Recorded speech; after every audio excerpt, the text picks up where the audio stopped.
support, and yet they are the ones blamed every day. I get many responsibilities. We want to go back home. We want to be clean. We want to be useful again. But we need support. We need jobs. We need training. Please, give us a second chance. We just need someone to believe in us again.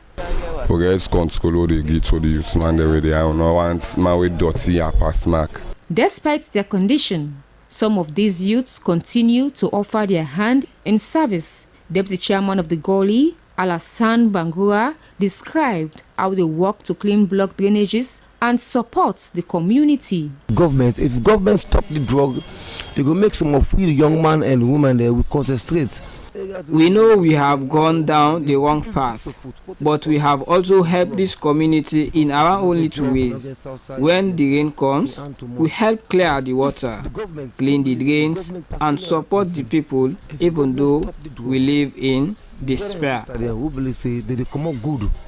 These young men are not just asking for pity, they are asking for resolution. They are calling on the government, private sector, community, and humanitarian organizations to step in with youth employment, rehabilitation, and skills training programs. As the cry for help echoes through this neglected corner of the city, one thing is clear: the battle against Kush cannot be won without restoration and rehabilitation at every level of society. As the Kush crisis deepens, the question remains: will Sierra Leone choose to punish the lost youths or to help them find their way back?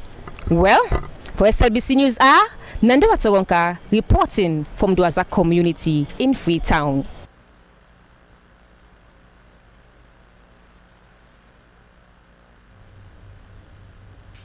A stakeholder in the opposition All People's Congress Party, Diana Konomani, has called on Dr. Samoa Kamara to tell Sierra Leoneans the truth about his electoral justice movement, which she said undermines the stability of their party and also the state. She made this call during a peace campaign to APC party women in Falaba district. Diana Konomani urges Samoa Kamara and others to put a closure on the electoral justice ideology and put focus on the implementation of the tripartite recommendations, adding that if recommendations are adequately implemented, then Sierra Leoneans have a lot to benefit from it. She admonishes her fellow party comrades to forget about anything that has to do with the electoral justice movement, because it is no secret that the SLPP are the ones in governance and will be in governance until 2028. Diana Konomani encouraged the APC women in Falaba district to embrace peace and should open their doors for their new membership, especially at a time they are about to start their lower level elections. Peace and unity among members, Diana said, is the only way they would be able to win the 2028 elections. All good things, they say, must come to an end. This saying proved even more meaningful when Sierra Leone and beneficiaries under the Gender Equality and Social Accountability Project met to look back at key achievements of the 28 months project as it officially comes to an end this month. Funded by Turkey and European Union, the Women-Centered Project was designed to strengthen women's participation in democratic governance through a robust civil society in Bumba, Western Area Rural and Cambia districts. Soikama takes up the story.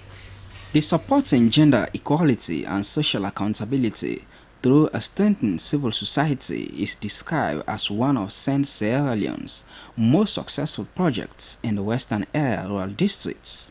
The initiative targeted over 2,000 women in Bumba, Cambia and Western Area Rural districts, where Sierra Leone was the implementing partner. It was designed to strengthen women's voice, influence, and participation in democratic governance in Sierra Leone through a strengthened civil society.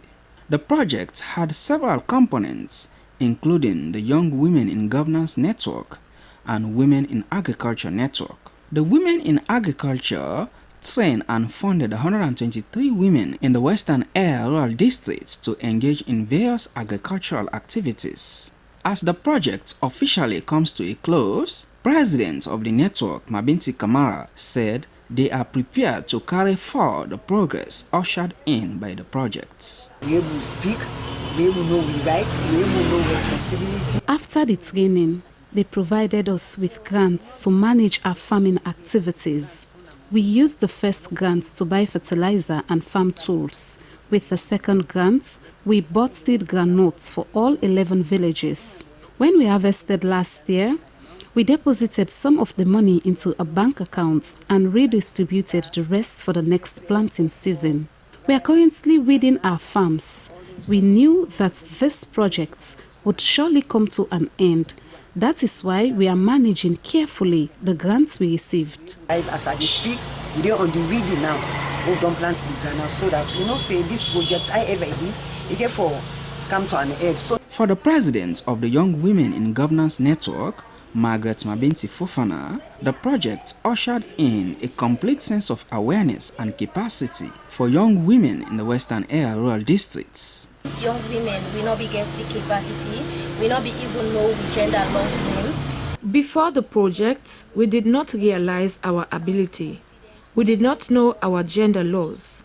But through this project, we were reminded to read our gender laws and that we also have the right to own land, rent a house, and access to finance even without a partner or husband.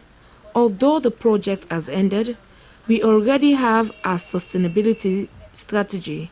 Most of us are now back in school, whilst others are also engaged in skill development training.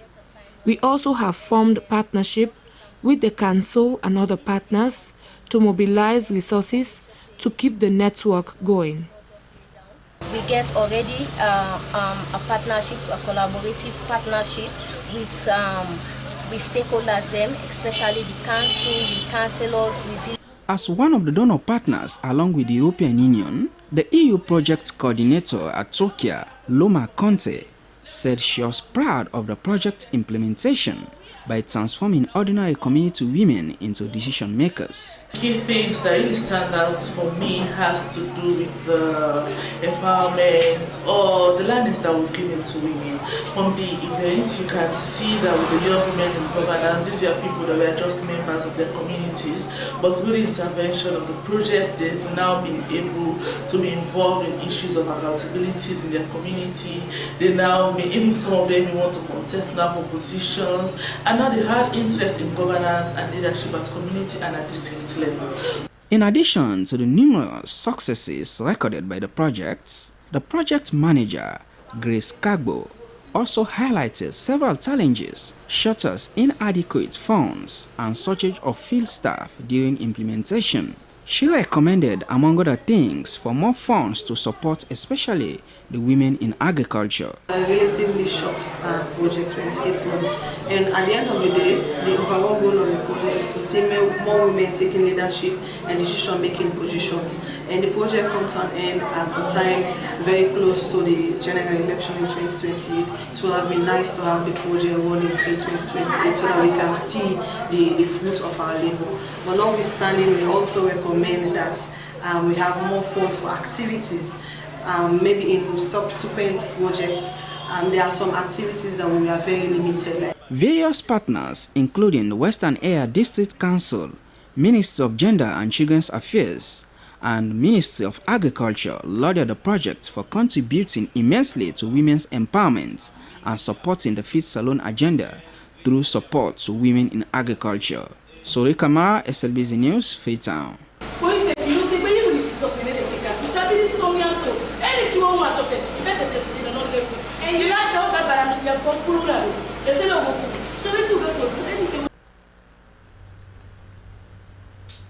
The Ministry of Gender and Children's Affairs has expressed deep concern over the recent surge in violent acts targeting children.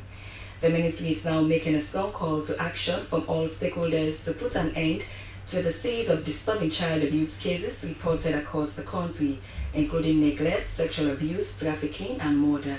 Our reporter Aminata Bangura takes up the story.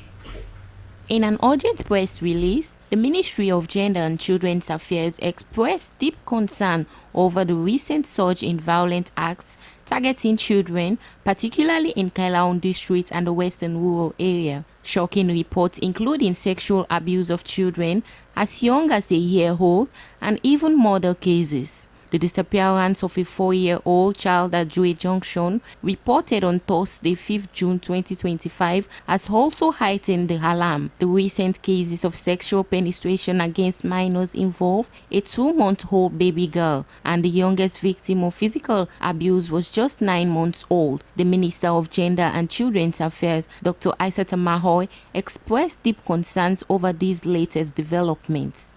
Speaking at a recent press conference, Dr. Mahoy revealed disturbing statistics covering the period from January to December 2024. But also within this data, we see that people them way they abuse 0 to 5 years now 135, 6 to 10 years now 297, 292, then 11 to 15 years now then take the bulk 1,202. And with this, now school-going people then. To tackle the situation, Dr. Mahoy said working in solidarity with other government bodies was crucial. And now that make anytime if una can see this man, sometimes una they see me, because we they work together. The health ministry together, because we need to get a multi-sectoral approach for help clean the bad habits where they happen, for pull them people in the way they ambog, we woman picking them, boy picking them, and demand themselves in the society. So we then data there, so we don't become worried. The reason why make me think say we did get them kind of report here now because a lot of awareness raising don't come. There are progressive laws where the government don't put together, where then law and they help for law, we enforce them and also prosecute the one the way they ambog. For the Assistant Director of Gender and Children's Affairs, Bashir Tula, using social media platforms to educate citizens on the dangers of child abuse is also essential. Yes, in light of the neglect, we have the probation and family casework units. We also have various branches in the family support units, and we have branches across the country as well. Maybe due to broken homes, negligence on the part of parents, children are not being taken care of. You see mothers coming to caregivers, coming to the ministry to report incidents of such things. Also, abandonment of children, obviously, as a result of neglect. This has been reported to the ministry, and we are when it comes to abuse and violence, obviously it is the family support unit. And at the same time, the enlightenment of the ministry, we are and when to place a child should they need a right, custody, access. Even this violence, we work with the family support unit. That's why we have social workers there. So basically, these are some of the work in the ministry. Aissata Kabo, a parent, expressed her dissatisfaction with the situation, stating that men who sexually abuse children should be given lifetime punishment. She also expressed concern about the child who went missing at PCM hospital, describing the incident as very troubling.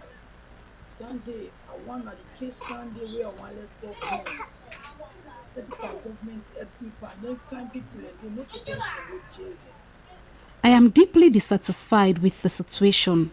I strongly believe that men who sexually abuse children should be given lifetime punishments. I am also very concerned about the child who went missing at PCM hospital. It is a very troubling incident. I'm calling on the government to take drastic measures to address these issues and protect our children.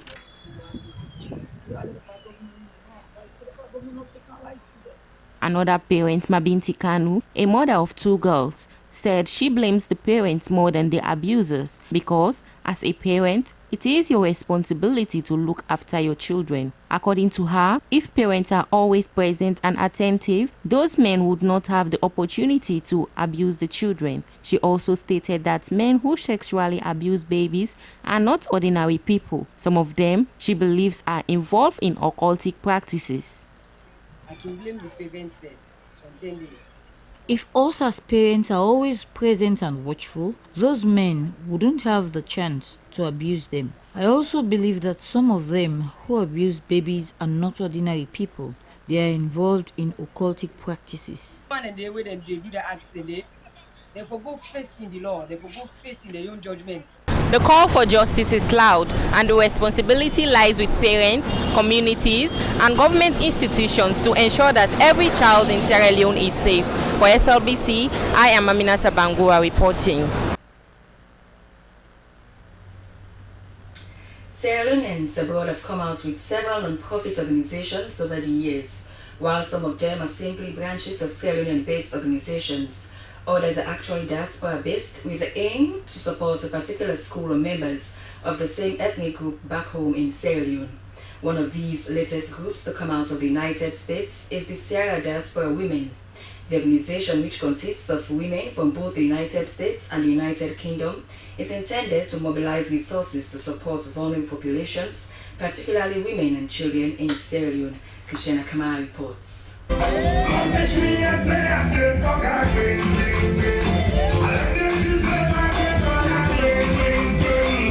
The historic launch of the Sierra Diaspora Women organization was a fanfare event at the African Affairs Center, Dallas, Texas, United States. The initiative, led by Christina Taylor, a respected community figure in Dallas, is the latest initiative by Sierra Leone women in the United States and United Kingdom to support their vulnerable counterparts back home, focusing on women and children. Leader of the UK delegation and organization's treasurer, Adam Assise, said their goal is to create sustainable support systems that uplift women and children across Sierra Leone through education, healthcare, and economic empowerment initiatives. President of the organization, Christina Taylor, was visibly moved as she made her entrance onto stage, surrounded by members of the Sierra Diaspora Women, honoring her for initiating this impactful movement. The launch of the Sierra Diaspora Women drew supporters from across the U.S. and a special delegation who flew in from the United Kingdom, emphasizing the event's international importance. Among the distinguished guests from the Dallas-Fort Worth Sierra Leone community were the Honorable Patrick Jackson, Honorary Consul for Sierra Leone and surrounding states. In her keynote, Pastor Agnes Durin praised the women for their courage and unity in establishing an organization with such a massive vision. She underscored the cultural challenges often faced by women in trying to work together. In coming together as an entity for this noble cause of caring for humanity, you have demonstrated great courage, strength, and resilience to ensure that this dream becomes a reality. When you are united, you make meaningful progress and become a force to reckon with. She encouraged the women to remain united, warning that division would only hinder their noble efforts. Master of Ceremonies Kaditi Jansi, in her earlier statement, emphasized the importance of women's empowerment. Several organizations were represented at the launch, including Tegloma, Supreme Sisters, the Association of Sierra Leonean Organizations in Texas, Kankele, Sabuyuma, Grassfield Hunting Society, and a number of alumni groups.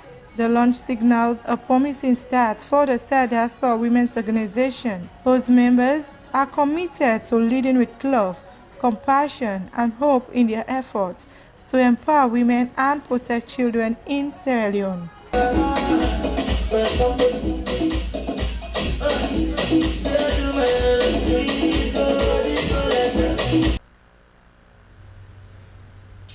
The Women's Forum Sierra Leone with York University in Canada has launched a research initiative focusing on decolonial reparative justice for survivors of sexual and gender-based violence. It is a move to change the narrative on the last and effective colonialism and civil wars and societies, and to advance survivor-centered justice in post-conflict societies. Aminata Bangura has more. The research, titled Building an International Partnership to Research and Address Reparative Justice in Post-Conflict Situations, was to help create new inclusive agendas for reparation in communities affected by war, displacement, and colonization. According to the team, the study would collect data on decolonial approaches to sexual gender-based violence and explore how survivors in Sierra Leone and across Africa define justice, healing, and accountability. It would also see participants sharing their views through sessions for in-depth analysis. The lead researcher of the program, Rosalind McCarthy, said another aim was to ensure that survivors themselves were placed at the heart of decision-making. This, she noted, will allow survivors to fully articulate their needs and ensure those needs were adequately addressed. Since the reparations program closed, there were many more who did not benefit from reparation. And we have been working, Women's Forum, we have been working with them all along, and they recognize us as one key organization that has been taking their problems and discussing, just talking with them has meant a lot to them. The Vice President of the Women's Forum, Sierra Leone, Cecilia Bangua, said the institution has played a crucial role in supporting survivors, particularly through skills training and empowerment programs. She explained that survivors have been trained in various skills such as garatai dyeing and weaving. She also said some of the survivors have been taken to international conferences to share their stories and learn from other survivors. Madam Bangua added they likewise encourage them to apply the knowledge and skills they have acquired to improve their own lives and their communities. One, training them in skills building, and well, they have been exposed. The forum usually take them out of the country to attend conferences so that they have the opportunity to interact with other survivors from other countries, for them to know exactly what is happening in other countries. The collaboration with York University in Canada for over 15 years was set to build innovative reparative policies in Sierra Leone and also contribute to a broader global movement for justice, dignity, and accountability for survivors of conflict-related, sexual, and gender-based violence. For SLBC News, Aminata Bangua reporting. Meanwhile, Women's Forum Sierra Leone under the She Leads project has held engagement with key stakeholders from various sectors to foster understanding and collaboration on the Child Rights Act 2022. The meeting was to gather diverse perspectives and a bid to shape the effective implementation of the Act, which is designed to safeguard children's rights across the nation. Our reporter Christina Kamara tells us more. Interest of the child, all that topic, maintaining and protecting the best interest of the child. We have also the principle of non-discrimination. No discrimination against the child regardless of his or her status. And the child's opinion and view should be heard and acted upon. Then another principle is equal treatment for children. The Child Rights Act 2022, enacted to align national legislation with international standards, emphasizes critical rights such as access to education, protection from violence, and the right to participate in decisions affecting children's lives. Recognizing the importance of these provisions, the discussions centered around each key aspect of the Act, encouraging participants to share their insights and experiences. A project that will be able to empower our women and girls on how they can be able to transform leadership on their societal norms, cultures, taboos in their communities. Now, the meeting featured sessions focused on specific provisions of the Act, allowing participants to delve deeper into issues such as educational access and child protection. These sessions facilitated brainstorming and the sharing of best practices, leading to actionable recommendations for enhancing the well-being of children in Sierra Leone. Those girls that have been empowered by this project, I can now challenge male counterparts in leadership spaces. I can argue with them, fight for my rights, and also I have been presented with the opportunities of to travel to Kenya to participate in conferences about girls' empowerment and girls' rights. Participants were encouraged to provide constructive criticism and suggestions, ensuring that the Act not only serves its intended purpose, but also adapts to the evolving needs of children and families. The dialogue and feedback gathered during the event underscored the importance of ongoing collaboration among stakeholders to ensure that every child's rights are recognized and upheld. The event served as an opportunity for stakeholders to unite, share insights, and contribute to the meaningful promotion of children's rights in the country. SLBC News are in Freetown. Christiana Kamara reporting.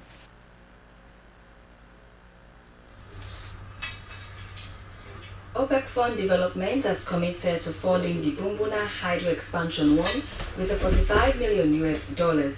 This confirmation commitment was made on the margins of the OPEC Fund Development Forum taking place in the Austrian capital of Vienna.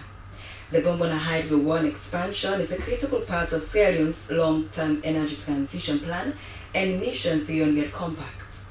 The Bumba 1 expansion will double the facility's generation capacity to 100 megawatts by installing the 2 remaining turbine generator sets, an efficient, climate-resilient solution that directly supports Sierra Leone's power sector transformation, climate commitments, and just energy transition goals. A few weeks ago, a joint appraisal mission was conducted by RENA and OFID in close coordination with the Ministry of Finance, Ministry of Energy, Electricity Generation and Transmission Company, EGTC, Electricity Distribution and Supply Agency, ETSA, and the Presidential Initiative on Climate Change, Renewable Energy and Food Security, confirming the project's technical viability, developmental impact, and strong alignment with Sierra Leone energy priorities. Now, the Missionary Church Africa MCA Sierra Leone has ushered in a new era of leadership with the election and inauguration of Reverend Alassane Paul Kagbo as its new national president. He takes over from Reverend Samuel Momodu Kaba, whose 4-year tenure officially ended this month. Jonathan Turner reports. Whatever help you need, I'll be with you. God bless you. In a colorful inauguration ceremony attended by clergy, congregants, and community stakeholders, Reverend Alassane Paul Kagbo pledged to transform the Missionary Church Africa MCA Sierra Leone into a modern, vibrant church body. He emphasized digitalization, improved livelihoods, strengthened capacity building, the expansion of educational institutions, and community development initiatives across the country. Make sure within my time I digitalize MCA. We have so much to showcase out there. We have so much that people are not hearing about. We have so many people to reach, but I think we are not making use of the platform we have. I also want to make sure I effectively manage our schools. I want to make sure I effectively empower all executive members. And I am happy and excited because we have executive members who are capacious and highly intelligent, and I'm sure they are up to the task. We have so many programs ranging from construction, organizing the schools, organizing the church, and to make sure also we empower our youth. We have a vast youth ministry, and we're sure if we give them the support they need, they can do better. Outgoing President Reverend Samuel Momodu Kaba, who was widely praised for his dedication and steady leadership, expressed his confidence in the new administration, urging the church community to continue working in unity. Members who have been in nomination MCA, let me kindly appeal to you all. If we have never been united, the time is now. If we are to put all resources together, to build a base MC, the time is now. If we are to sacrifice our time to build MCA, the time is now. If we are to consider the welfare of our pastors, it is now. It is expected that under President Kabo's leadership, the church will raise to meet the social and spiritual needs of the people as the new leader pledges to digitalize their systems, create opportunities for members, and support national development. As they embrace this new chapter, they seem committed to building on the foundation laid by their predecessors. Reverend Kabo's tenure is expected to run until 2029. For SLBC News, Jonathan Turner reporting.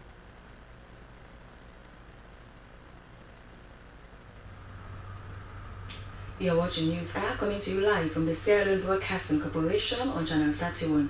We continue with more stories. President Julius Maada Bio has appointed Mr. Prince E. Okol as the Secretary to the Cabinet and Head of the Civil Service. The appointment, according to State House, was in line with Section 68 to subsection 2 of the Constitution of Sierra Leone, 1991 Act No. 6, and it was also done in consultation with the Public Service Commission. Now, the China Railways 7th Group Sierra Leone Limited has opened its doors to students of Freetown Polytechnic and school leaders in a day of learning and cultural exchange.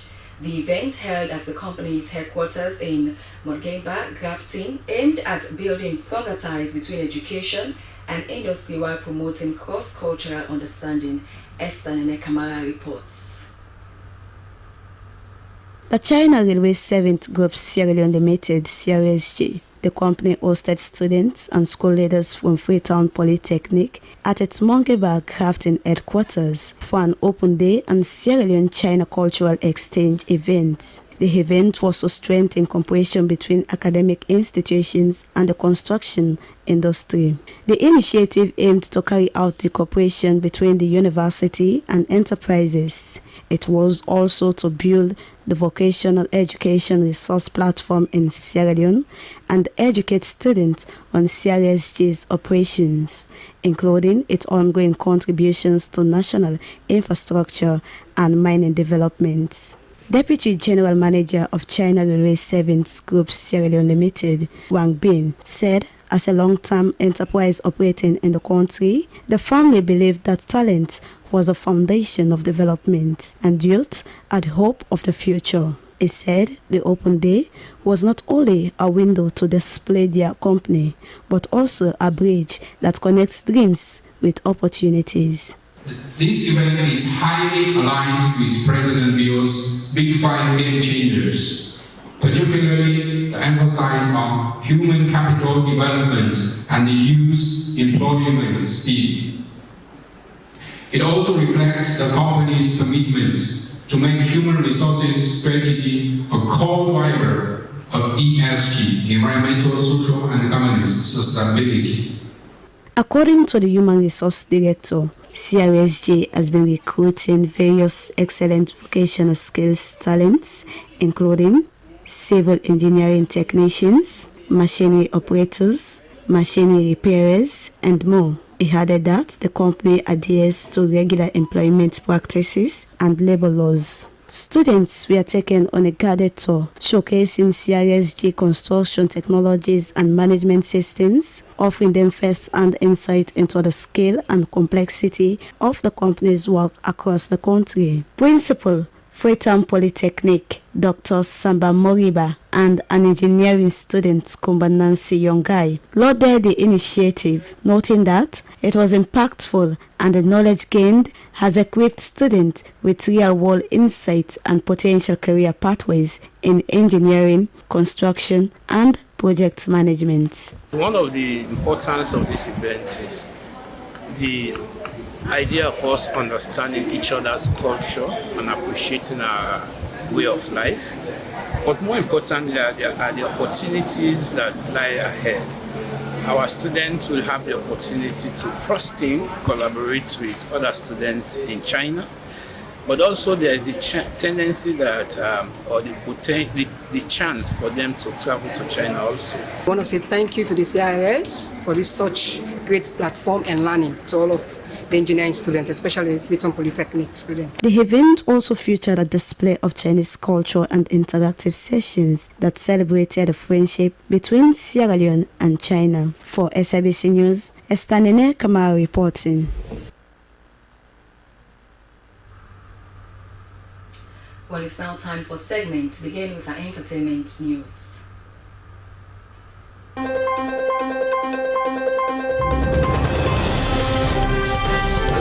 This is the international news. I am Aminata Fofana. The White House announced Tuesday that President Donald Trump will sign an executive order this week to extend the deadline for TikTok's Chinese owner to divest the popular video sharing app. Trump had signed an order in early April to keep TikTok running for an additional 75 days after a potential deal to sell the app to American owners was put on ice. Trump also said he thinks Chinese President Xi Jinping will ultimately approve a deal to divest TikTok's business in the United States. It will be the third time Trump has extended the deadline. The global aid community is warning of a controversial development in humanitarian work.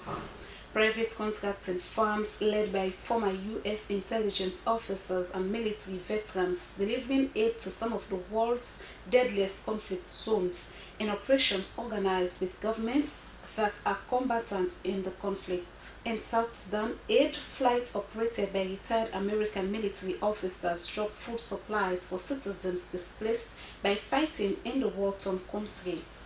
The moves are roiling the global aid community, who warn of a more militarized, politicized, and profit-seeking trend that could allow governments or combatants to use life-saving aid to control hungry civilian populations and advance war aims. A Kenyan police officer has been arrested over the shooting of an unarmed civilian on Tuesday during protests against pervasive police brutality and extrajudicial killings. It happened on one of Nairobi's busiest streets, again outraging many Kenyans who have long witnessed officers shooting or beating protesters and others. It is not clear why they did this or what was said, but one of the officers then shoots the man in the head at close range. The man, later identified as Boniface Kairuki, fell to the ground bleeding heavily, still holding a packet of a face mask he was selling. As he collapsed, the policeman walked away. Kaikiru survived but has undergone surgery and is currently in intensive care in hospital.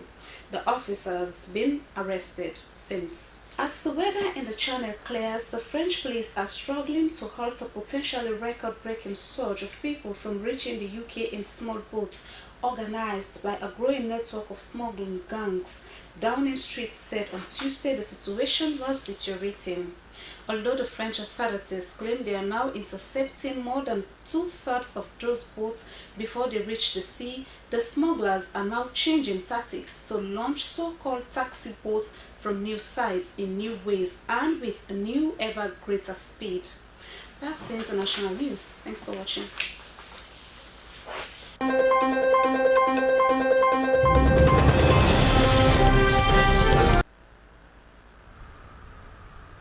Well, away from there, let's join our business desk for some latest updates.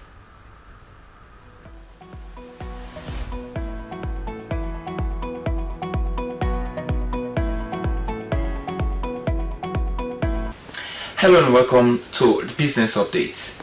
This segment brings you the latest in business and its contribution towards positively impacting the economy. I am Moses Conte. In today's edition, we shall look at the Sierra Leone Public Transportation Authority Park on Lumley Beach Road and its benefits to commercial transport owners since established.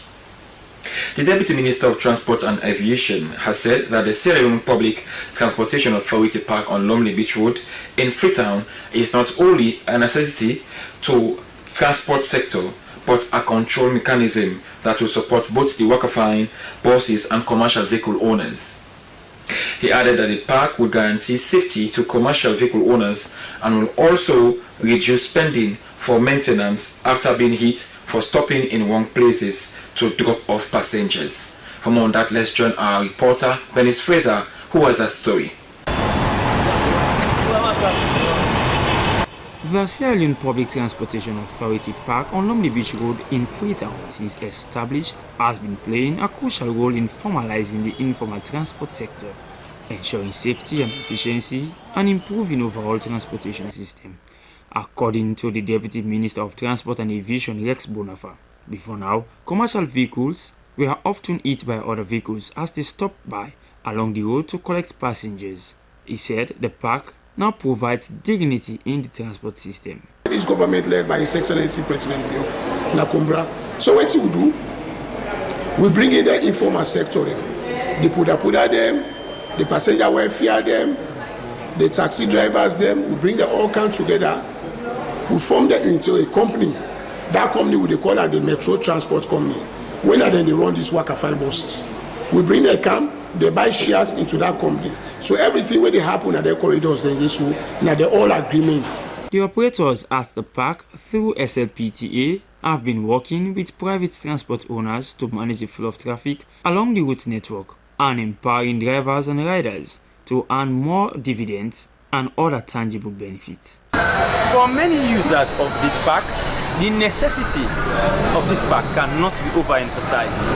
However, there are some concerns by many who are accessing the park on a daily basis. Although the park seems to be a helping hand to the informal sector, but some transport owners, especially tricycle or keke riders, complained over the ticket price, worse facility, and delay at the park in order to collect passengers, among others. While the car park now all day, maybe for get my money, it's not easy. Two, they pay for tickets now. All day with the car park, they see no money like how they push. They push it before you can get the flop and go. Boy, if in a highway, they as they put the passenger down, so other passengers they can inside. It's some border they know if you get good park. People are restrained. If they don't be the park, they say as far as grown. Let all the drivers say, come inside the park. When the driver all come inside the park, still back the money what they make now for the government. These are very good projects. Thanks to the government. Also, we don't get to the country. The transportation business is all somehow easy. You know? The informal sector had often faced financial hardship over the years due to high maintenance costs. But due to the creation of the Sierra Leone Public Transportation Authority Park, they had recognized the need to formalize the informal sector. SLBC Business News, Dennis Fraser reporting. Well, that's all we can share in today's edition of Business Updates. I am Moses Conte. Keep watching.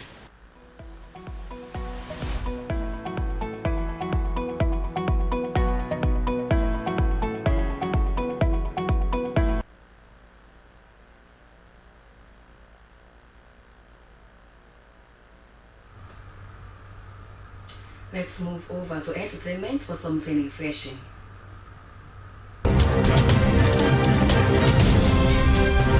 Hello and welcome to another exciting entertainment news with me, Abdul Mansari. In this edition of Entertainment News, the University of Sierra Leone Creative and Theatre Group partners with the University of Louisville Department of Theatre Arts on Homecoming. And another race we have Idea releases song or video titled Freetown. And of course we have the Miss World 2025 Homecoming celebration. Now, the University of Sierra Leone Creative and Theatre Group, in collaboration with the University of Louisville Department of Theatre Art, hosted a homecoming theatre performance at the Fwabe College Multipurpose Hall. The event was a blend of culture that showed that African culture can be fused with the Americans. The event serves as a homecoming because for some of the students from Louisville has a Sierra Leonean background while others came in search of their roots. According to the founder of the University of Sierra Leone Creative and Theatre Arts Group, Dr. Fatou Taki, they are about to introduce a theatre arts course in the university. So we're working on that. I wouldn't take the English to say, French to say pirate. For us to have academic students, because now we don't do it. It's a normal, orthodox, traditional courses that are done. So all our students who are here from Fwabe College, IPAM, and College of Medicine, because that's what the theatre group is made of. There are 3 constituent colleges. Students from all of these are doing different things. A student from Louisville University, Brandy Lashitiat, explains how she felt performing out of her country. It feels so good. It does. Like, the body feels so good. I love the people that we've been working with. Everything has been so friendly. I feel great. That was a perfect collaboration indeed, Dr. Fatou Taki, and we hope to see more of these. Now to music. Idea, an up-and-coming artist in Sierra Leone, has officially released his video of his song titled Freetown. In an interview with the SLBC Entertainment Desk, the singer explains his creative process, inspiration, and the story behind his latest song, Freetown. One day, that song inspiration come like that. Call me, say, hey boy, I say, hey bro. I say, I get inspiration for song where they say, I want to kill you. You know. I said, okay, bro, no problem. This is not transportation business. If you lay voice on this. The singer made mention of his background in music, achievements over the years, and the challenges he is facing in building his career in music. I can say the challenges that women are facing inside the industry. You know, the challenges they a lot because one, like sponsor are not there, you know. Sponsor are not there. You know, man, they go through a lot of challenges. Like if a man want to do a song na studio now, pass like I get for friend, side we side together. Freetown City, anyone who man can go downtown. Now this no more at the yeri, what alone, abadin, walinti kalbaton new road, all lumbly, what alone.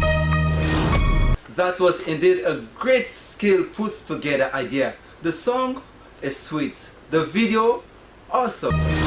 Finally, on May 31st, 2025, Thailand made history as Opal Suchata Transri was crowned Miss World 2025 during the 72nd edition of the pageant in India. Finally, she has made her return to her country on the 14th June 2025. To show a sign of appreciation, Princess Raja Kanya of Thailand sent a bouquet of royal flowers as a gesture of congratulations on the occasion of her return to Thailand. Over 3,000 enthusiastic fans gathered for an unforgettable celebration. As sponsors were thanked for making it possible. The crowd had the chance to take selfie pictures with her and share in the joy of her historic triumph. That was indeed a great homecoming Miss World 2025. We want to take this opportunity to wish our prestigious presenter and producer at the SLBC Entertainment Desk, Maratu Dukure, happy birthday, and we wish you many more birthdays. Well, that's all we have in this edition of Entertainment News. And now I've been your presenter, Abdul Mansari. Bye-bye.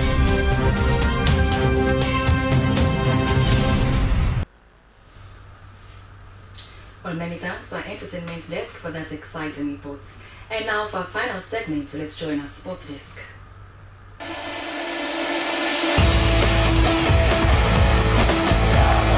Hello there and welcome to your sporting updates that keeps you in the know. Now, in a bid to promote girls' participation in sports, Climb Salon has organized a one-day session for girls.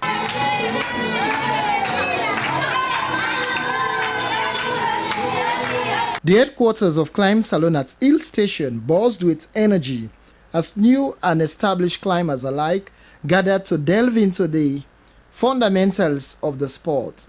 At the heart of this vibrant session was a clear and powerful message, the crucial need to promote girls' participation in sport. For many, it was their very first time with the challenging and rewarding world of climbing, and the excitement was palpable.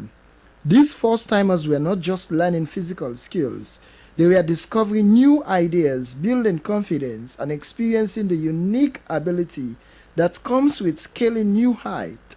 Climb Salon founder Matthew James Toure emphasized the profound essence of the gathering, noting that the aim is to create an inclusive space where everyone feels empowered to explore the benefits of climbing. He added that promoting girls' participation in sports is not just about physical activity, it's about fostering leadership, resilience, and a sense of accomplishment that extends far beyond the climbing wall. Today's session, as we are seeing, a lot of girls are here to enjoy Climb Salon. This is one of the ways we contribute in this country to take girls from the streets to come and be serious and also focus themselves on sporting. We too are here to support the same idea in order to help girls to be fully in sports. The joy among participants was widespread, manifesting in different forms of excitement as they understand the new techniques and push their perceived limit. Among them was Fatmata Kamara, a first-time climber whose delight was infectious. This place reminds you of Sierra Leone mountains, hills, and you can see at the background it's about climbing. And Sierra Leone lions used to climb according to the story, the old stories. And so it reminds us of our African culture, that we need to get used to our culture, our heritage. The initiative by Climb Salon is about breaking down barriers and building a community where girls feel encouraged and empowered to embrace adventure. By creating opportunities like this, Climb Salon is not just developing future climbers, but also instilling invaluable life lessons and championing gender equality in the vibrant landscape of Sierra Leonean sport. The future of climbing in Sierra Leone looks bright, especially with more girls reaching for the top. In the international scene, we flip our attention to basketball. Now, the time to play is an initiative from NBA Africa, and South Africa is a big beneficiary of this lucrative program for women in basketball. The global movement for women in basketball made a significant slam dunk in Pretoria. Their Time to Play initiative, a powerful program dedicated to empowering women within the sport, recently landed in South Africa, creating an electrifying atmosphere for connection, growth, and upliftment. This impactful event, championed by NBA Africa, provided a crucial platform for women across all sectors of basketball, players, coaches, administrators, and fans to converge. It's a testament to the growing recognition of women's vital role in the sport, echoing the spirit of the WNBA and the foundational work of NBA Africa. The program in Pretoria fostered a dynamic environment where participants shared experiences, gained valuable insight, and forged lasting bonds, from skill development to leadership discussions. A Time to Play proved to be a more than just an event. It was a catalyst for positive change and a clear signal that the future of basketball in Africa is undeniably female. This initiative is a powerful reminder that when women are given the space to thrive, they not only elevate themselves, but also the entire community around them. That ends the updates that keeps you in the know. Thank you so much for your time.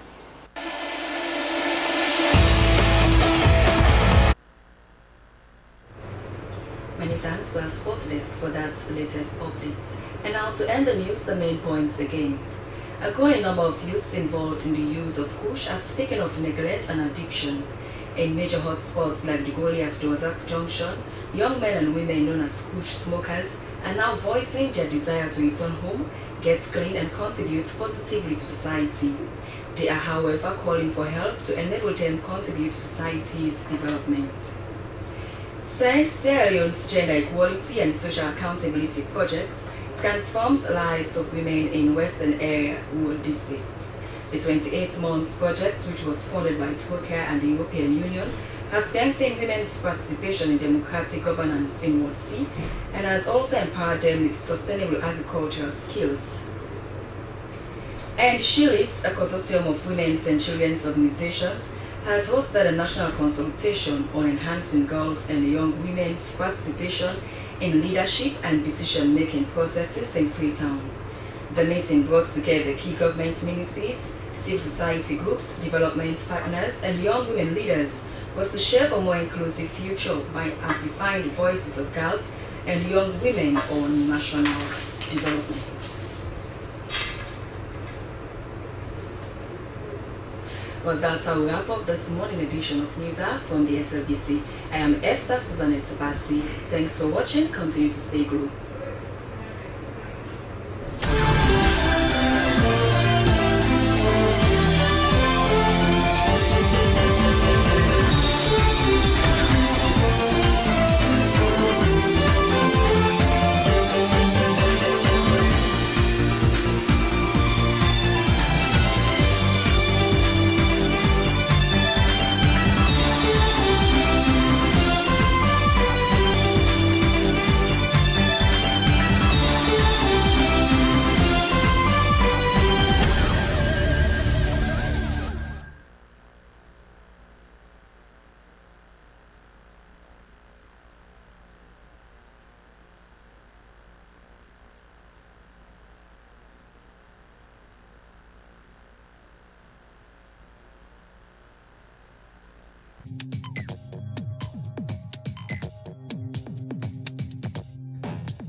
we not run away.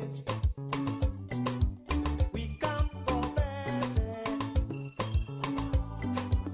We people that want for see what till we they do. We people that want for know what till we they say. Oh, we let we swallow.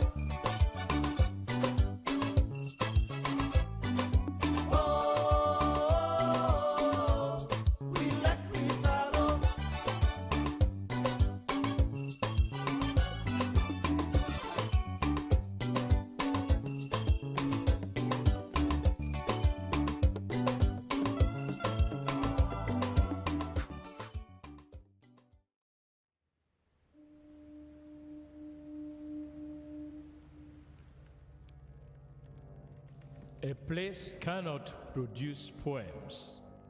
It can only not prevent them. And Freetown is good at that, for Freetown has its own sudden elegances. People are slow to leave it, quick to return. And there are others who come for a year or two and stay for a lifetime, sensing that they found a city that is in the world, yet sufficiently on the edge of it to have a different resonance. Let me tell you something about this city. All of us, we're all just passing through, and we've all been here forever.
Live from our broadcasting house in England, Freetown. This is our welcome to our breakfast program, Good Morning Sierra Leone, reaching you live from, of course, live on TV, on Channel 31, and of course, across our social media streaming platforms. Today happens to be 19th day in June 2025, Thursday, as always. And of course, this program, as always, starts your day's analysis on diverse interviews and news and current affairs happenings in the country.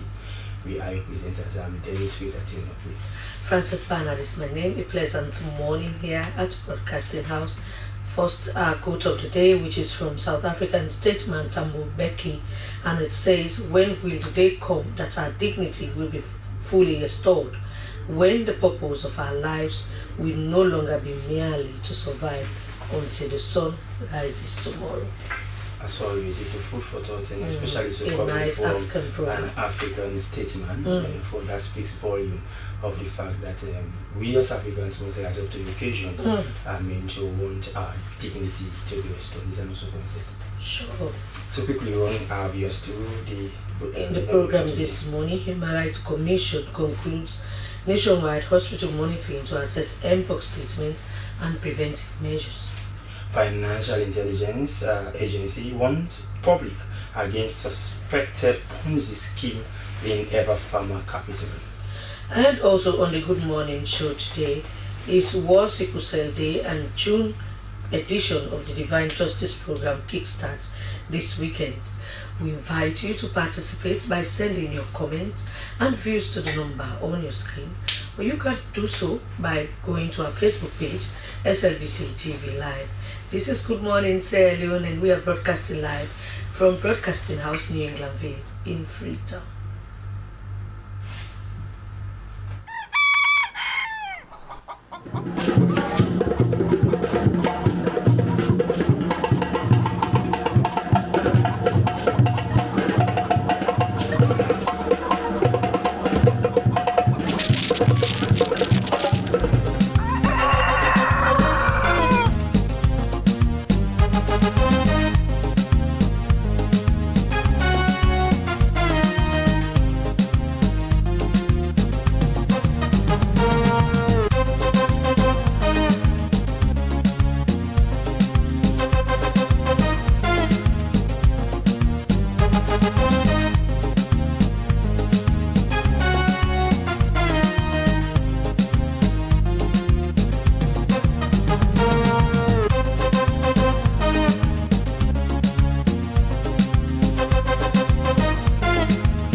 Welcome back. The program is Good Morning Sierra Leone, reaching you live from the Sierra Leone Broadcasting Corporation television. And it's now time for us to also our guest and begin the discussions here. We want to begin with human rights issues and of course in the context of MPOX. The Human Rights Commission, through its Directorate of Monitoring and Research, has concluded a nationwide monitoring exercise across hospitals in Freetown and the regions to assess the treatment and preventive measures for MPOX. Meanwhile, the Ministry of Health has reported 37 new MPOX cases in the country, and the national total is around 4,085. The virus continues to spread across the country. Well, to delve more on this, to further analyze the issues proper, we have been joined by the Manager, Directorate of Monitoring and Research in the Human Rights Commission, the person of Emmanuel Sisi Esquire. Good morning, Mr. Sisi. Welcome to the program. Good morning, and thanks for having me. All right. So part of your monitoring mechanisms is been centered around looking at the conditions of treatment centers across the country, just as we've informed our esteemed viewers. What of your findings? What some of these grey areas you've pinpointed in so far as the reports you will be ushering very soon? Okay. Thank you so much. Let me just make something clear. We've just concluded the first phase of our monitoring exercise. Okay. We have another phase that will be conducted next week, and once we finish the next phase of our monitoring exercise in the Western area and the regional offices, we will put our findings and recommendations together for an engagement. This would be relevant stakeholders. So the Human Rights Commission is an institution which has the mandate to look into issues that has to do with human rights within the country. So the issue of MPOX in this country is a human rights issue because it borders on the right to health. So we decided to have a monitoring exercise conducted within the Western region and also in the provincial areas. The essence of this, or the purpose of this monitoring exercise, was to assess the mechanism government has put in place with respect to the prevention and cure of the disease. Okay. So before we went to the respective hospitals, we first engaged the executive manager at Medical Store, Mr. Howe, who is currently in charge. And we told him exactly why we want to conduct this monitoring exercise. And he gave us a lot of information with respect to the current situation of the MPOX cases within the country. And according to Mr. Howell, he told us that as of 29th May, there were 3,185 cases that were recorded and 1,447 active cases, and there were 15 death cases recorded at that time. And he also told us about the vaccine that is available, which is 61,300, for which some amount has already been given to frontline workers. So the rationale, like I said, is to know or to assess how government has been working in terms of curing and also preventing the disease from spreading. So that was the rationale for the monitoring exercise, and after which we were able to get our findings and we collated them. And the findings we obtained are similar to those ones we have within the Western area and the regions as well. And some of the findings we were able to unearth during our monitoring were the issue of food availability for the patients within this facility. Most of them told us that they don't have access to food. They would have to fetch food for themselves through their relative or through their own physical money out there. For instance, the Kenema Police Hospital patient told us that they have to go and fetch food for themselves. But other facilities do have the provision for food, like the police training school center that was opened recently, PTS. They do have provision for 3 square meal a day. But there are other centers that do not have the access to food for these patients that are being treated. And then we also had the issue of availability of drugs. You have specific drugs that are meant for the treatment of this disease. Some of them are actually not available. Government do have some that they normally administer to them that are taken from the free health care. But those that are not available, the patients would have to go and buy them for themselves. We also, based on our findings, we also came to realize that there are not enough beds and beddings.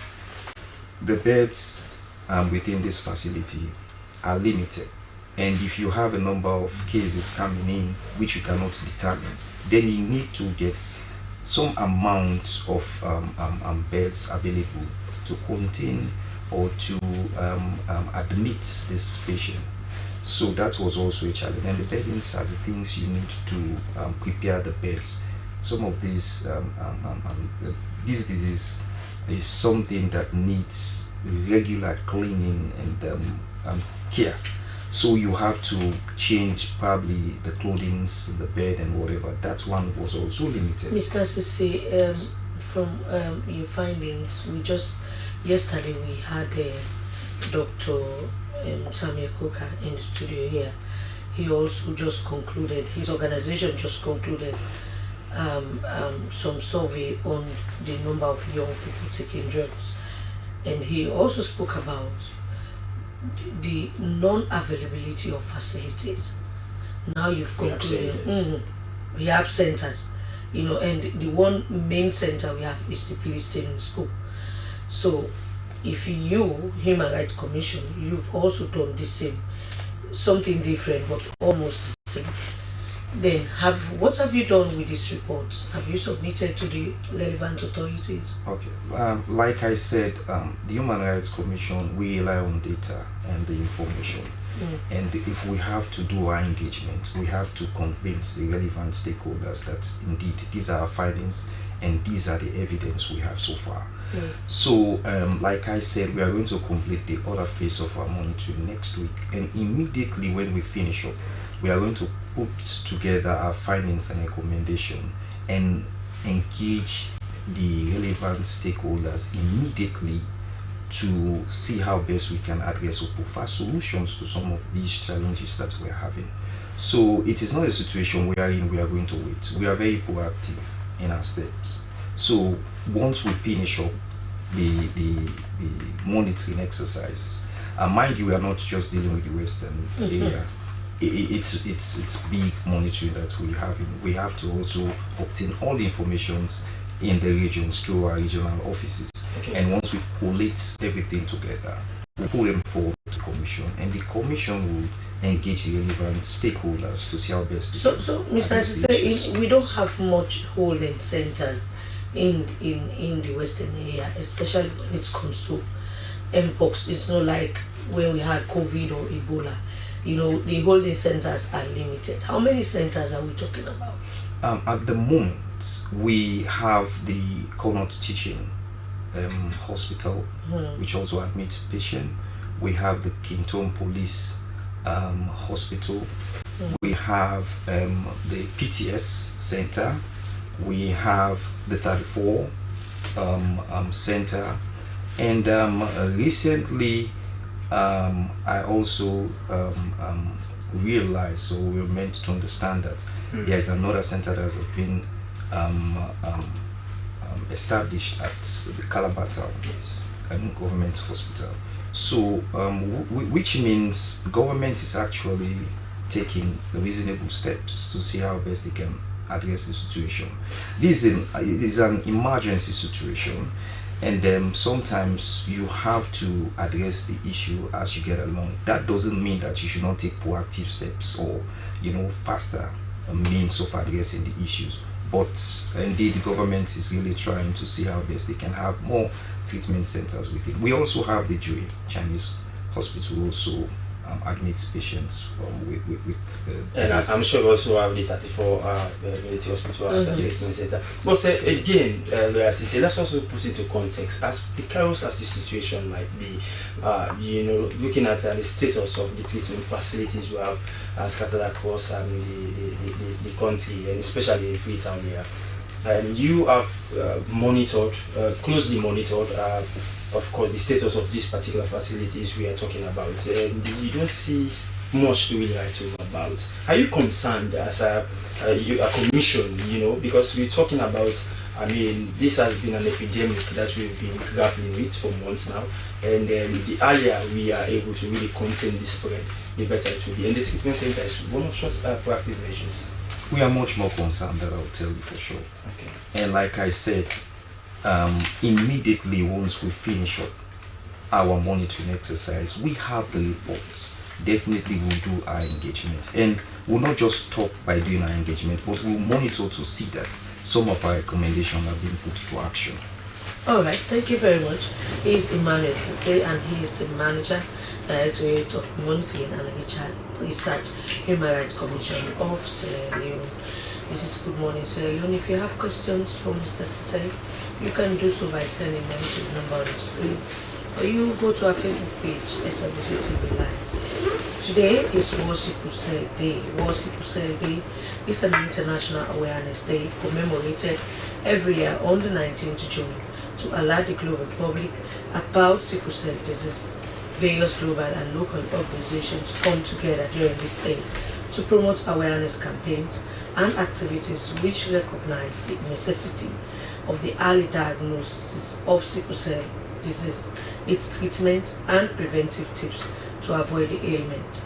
The resolution of the United Nations General Assembly passed on the 22nd of December 2008 recognizing sickle cell disease as a public health hazard and one of the world's main genetic illnesses.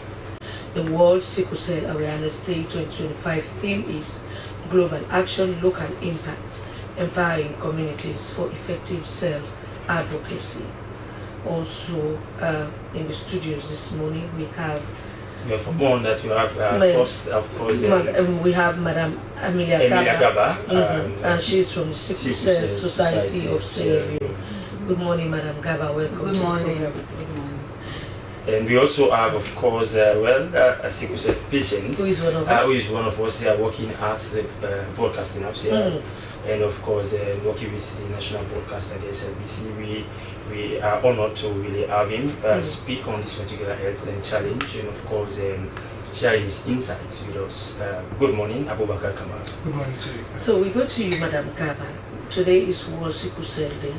The theme this year is Global Action, Local Impact, Empowering Communities for Effective Self-Advocacy.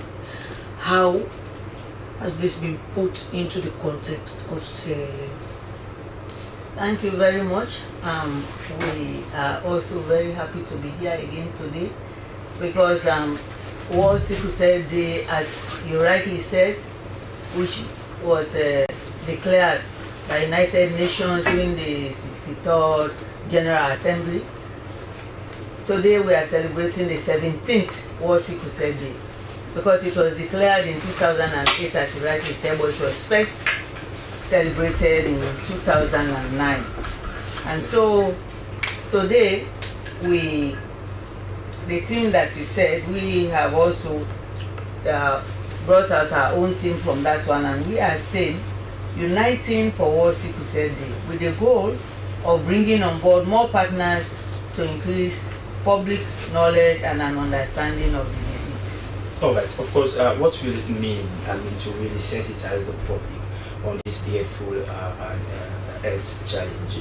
Because up to now, just to also put that into context, you are giving, you are spotted on a morning coffee program, this morning sister program on radio, to be giving statistical data insofar as West Africa is concerned, and you said that Sierra Leone has high prevalence of the disease. Yes, according to studies that have been done, Sierra Leone did a research in 30 years ago, and they came out with a prevalence rate of 24%. 24% of Sierra Leoneans living with a sickle cell trait, that's a very high number. But when you look at other countries, like in Nigeria, in Ghana, in most of the West African countries, between 20 and 30%. And in Uganda, in some parts of Uganda, it's up to 45%. So it is really high in some countries. But this figure in Sierra Leone needs to be reviewed. In our own context in Sierra Leone, we have seen that much attention has not been paid to sickle cell disease. It was recently added to the priority diseases of the country. And last year, the Ministry of Health became interested in it, although they have been supporting, and they now have a task force, and an alliance has been formed. But when you look at the public at large, Freetown is not Sierra Leone. And this is the only district, apart from Kono district, where we have another group, Sickle Scan, that is also doing sensitization and some activities for sickle cell patients. It is only in the western area. So in the context of Sierra Leone, we need to scale up on sensitizations, to create awareness, to motivate people to come to the clinics. And like last year, 2 doctors died from sickle cell disease. And also even this year, February, we lost 2 nurses.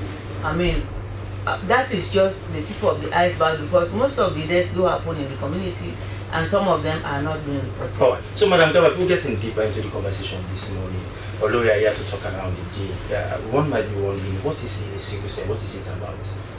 Sickle cell is like a result of some changes that take place in the DNA of the individual. And when these changes take place, it's a point mutation, the changes that take place. And so it affects a particular point in the body, and that is the red blood cells. Okay. It affects the red blood cells, and it affects the part of the red blood cells that we call the hemoglobin. This hemoglobin is the part that is responsible to take oxygen from the lungs to the rest of the body. And so when that happens, normal red blood cells, they are red. They are also round, and they are soft. They move easily in the veins as they carry out their duty of taking oxygen to all the parts of the body. But when these changes take place in them, they lose their round shape, they become sickle. When you say sickle, it's curved like banana or like half moon, or like the knife that they use in the villages to harvest rice. The first person who saw it was a student from Jamaica in America. And when he saw it under the microscope, he said, "What sort of cell is this that looks like a sickle?" Because he was coming from a farming background. Okay. So that was how it got that name. Like a spherical shape? A shape, yes. Okay. Just like half moon or banana, called banana. Okay. So when it takes that shape now, it will not be able to do the work carrying oxygen, because it takes limited oxygen to the rest of the body, and that is where the problem starts. It leads to a lot of pain because it cannot move easily in the veins. It blocks the veins. It easily breaks. Normal red blood cells, they live up to 120 days. These 20 to 30 days they break. So they break rapidly. So the person is almost always anemic. They are weak. You see their eyes are yellow, and they are almost always in pain. Alright. It affects the whole, the rest of the body. They have acute chest, acute abdomen. Sometimes they even have stroke, just like somebody with hypertension, because it can rupture a vein in the brain. And also they have a bone problem. Sometimes they do have operations to correct their problems.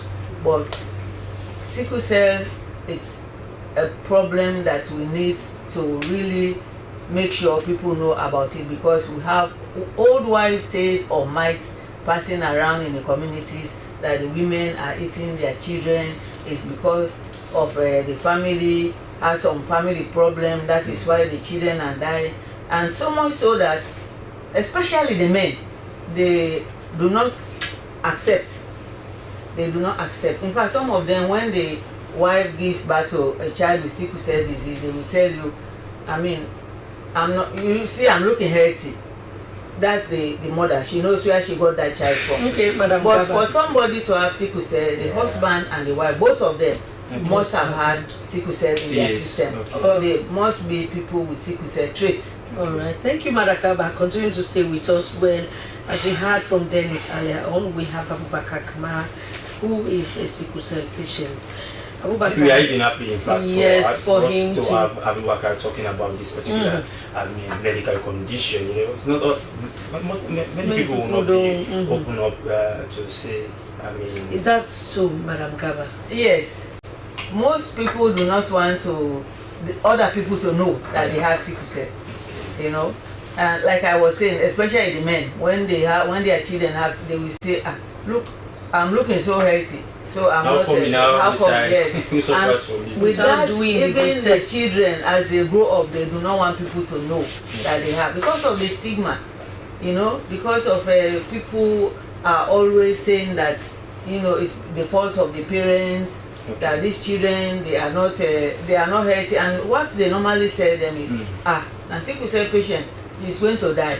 Okay. So the people are not always. All right. So we have Abubakar Kamara. Abubakar. So, how does it feel to live with sickle cell? Thank you very much.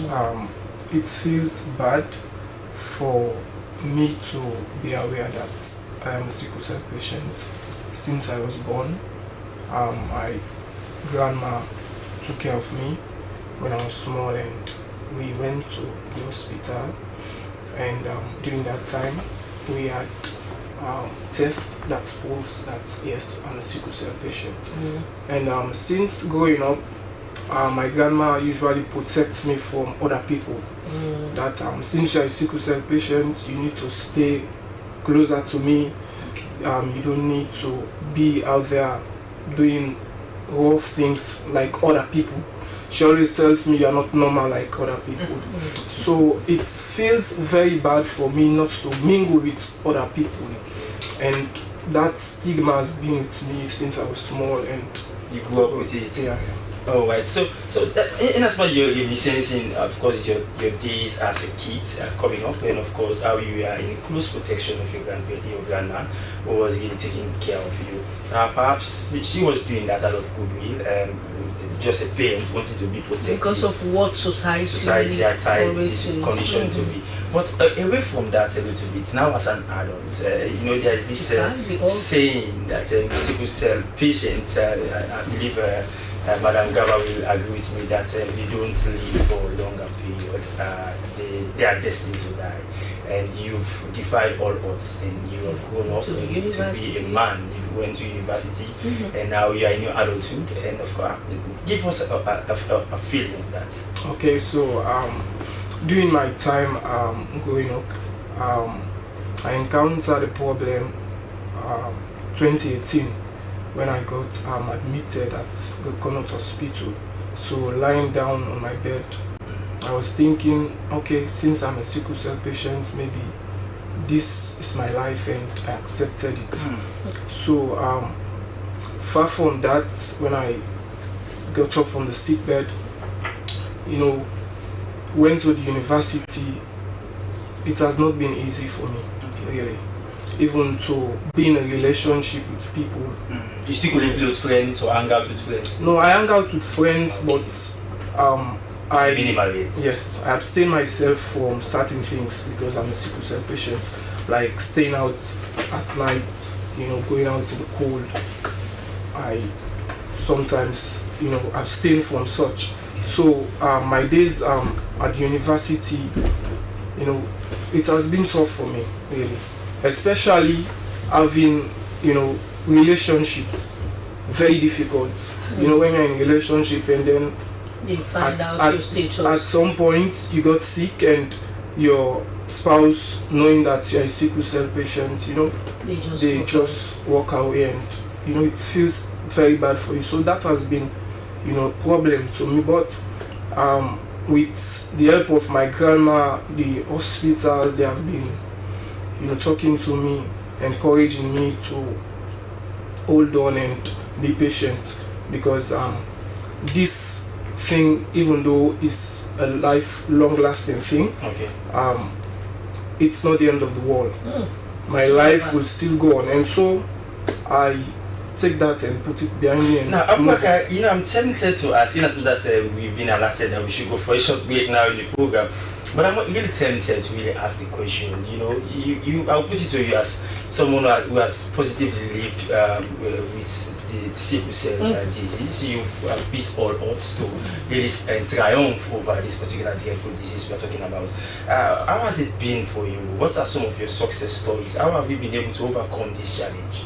So, one of my success stories is going to the university, because being a sickle cell patient, people normally say, excuse me, you know, they go far in life. You're always like this. So that's what some people will be brought by down by that. Oh, sorry. So one of my success stories saying going to the university is making sure that whatsoever I've encountered, you know, I try my best to push forward. Okay. Putting behind you your pains. My pain and whatsoever people are saying about. Alright.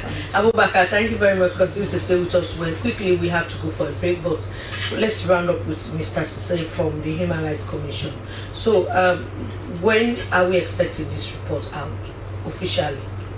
Okay, like I said, next week we are going to have the final phase of the monitoring exercise, and once we finish, immediately we are going to put a report together, and we are going to engage the relevant authorities. All right. Mr. Sise, I believe your commission is also interested in cases like Abubakar, some of the situations they are going through, and you also have the Sickle Cell Society. How will you be working with institutions like that to really promote the ideas of human rights dignity insofar as they are concerned? Of course, it has to do with the right to help. And then Human Rights Commission, we have a lot of things we look at when it comes to human rights issues. And what he has explained is something that we also, you know, have provisions for to receive, and also whatever challenge, because from what he's saying, there are issues of stigmatizations and likes, and also with respect to even finding ways in which governments can also come in to help through other, you know, institution to address these issues, and also other related ones. Medical and psychosocial support. Exactly. So Human Rights Commission also receive cases of fees, and at any time he feels like our doors are open, he can come in. All right, thank you very much. He is Emmanuel Sise, and he is manager, Directorate of Monitoring and Research, Human Rights Commission, Sierra Leone. This is Good Morning Sierra Leone. We'll go for a short break, and the program continues right after the break. As a mother of the house, whenever I want to prepare palm soup, there's no need pounding palm fruit. All I need is Nkulenu's Ghana's original palm soup base. My soup is done, and its preparation, it is not difficult at all. Nkulenu palm soup base, it's easily done with no difficulties. Just take few ladles and your soup is done. And its flavor, it's amazing. This is Nkulenu's Ghana's original palm soup base. And this is Nkulenu's Ghana's original spiced palm soup base. Iron fruit and turkey berries are naturally added. Also available Brown Gold Natural Cocoa Powder, Sunny Gold Brown Sugar, Neat Fufu Flour, Shito, Pisa, and Moringa. All available at Nyami Ado Enterprise, 1 Lower Waterloo Street, Freetown. Nkulenu palm soup base. Ghanaian original taste.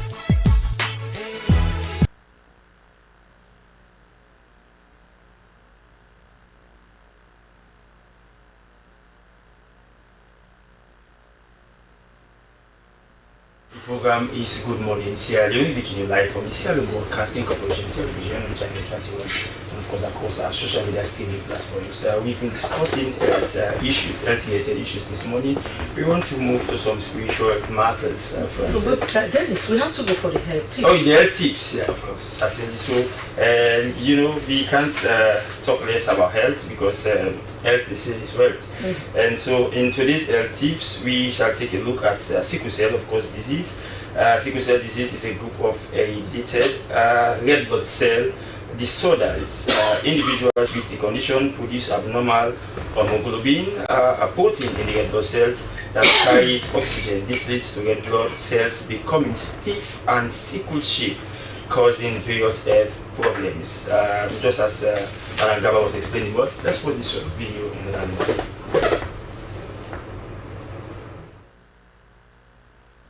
Sickle cell anemia is an inherited blood disease that affects your red blood cells. It's one of the most common and usually most severe forms of a group of red blood cell disorders, called sickle cell disease. In order to survive, your body needs red blood cells to supply oxygen to its tissues. Red blood cells are made inside the center of your bones, called bone marrow. There, immature cells, called blood stem cells, can divide to make all types of blood cells, including red blood cells. Normal red blood cells are disc-shaped. Each of them contains protein molecules called hemoglobin that carry oxygen. Round, flexible red blood cells flow easily through your bloodstream and pick up oxygen in your lungs. In tiny air sacs in the lungs, called alveoli, oxygen moves into the blood and attaches to the hemoglobin in red blood cells. Then, the red blood cells deliver oxygen to cells throughout the body. In sickle cell anemia, there is a problem with your hemoglobin that makes your red blood cells sickle-shaped instead of round. This is caused by a defective gene that is passed from both parents to children through genetic material in your cells called DNA. DNA is made up of sections called genes. Two of the genes, called alpha globin and beta globin, contain the blueprints for making the hemoglobin proteins. In sickle cell anemia, the beta globin gene has changed or mutated. This mutation leads to the formation of an abnormal hemoglobin protein called hemoglobin S. Hemoglobin S forms into rigid strands inside your red blood cells, which causes the red blood cell to be sickle-shaped. Sickle cells can block blood flow and can cause pain and tissue damage. And while normal red blood cells last 90 to 120 days, sickle cells only last 10 to 20 days. Your body may not be able to keep up with how fast the cells are destroyed. As a result, your blood has less red blood cells than normal. This condition is called anemia. The symptoms of sickle cell anemia vary from person to person, but may include episodes of pain in your body parts, such as your hands and feet, lower back, chest, and abdomen. A yellow tint in the whites of the eyes and skin, called jaundice, and feeling tired due to anemia.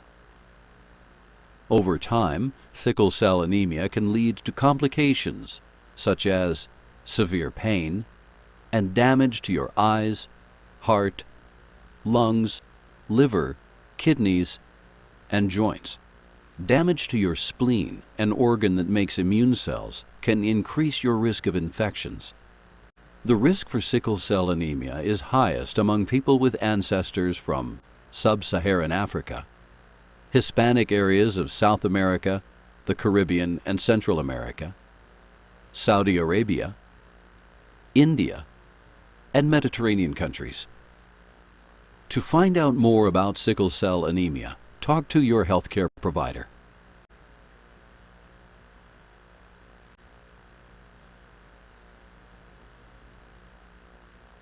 It's just a video educating us about sickle cell, Dennis. Yes, of course, and we want to remind our viewers that today is World Sickle Cell Day, and we still have in the studio Madam Amina Gaba from the Sickle Cell Society for Sierra Leone, and of course our colleague and brother Abubakar Kamara. But we want to move to another issue. Definitely come back to them for them to continue to edify the public insofar as the dreadful disease sickle cell is concerned. The June edition of the Divine Justice Program 2025 will kickstart this weekend on the theme, the year to be empowered by grace to advance with our purpose. We're in the studio to talk more on this particular important program, the Divine Justice Program. We've been joined by Sister Veronica Wisdom Kanu Esquire. And of course, that's when a strong woman of God now is now in the council. Good morning and welcome to the program. Yes, good morning. Good morning, welcome to all our viewers.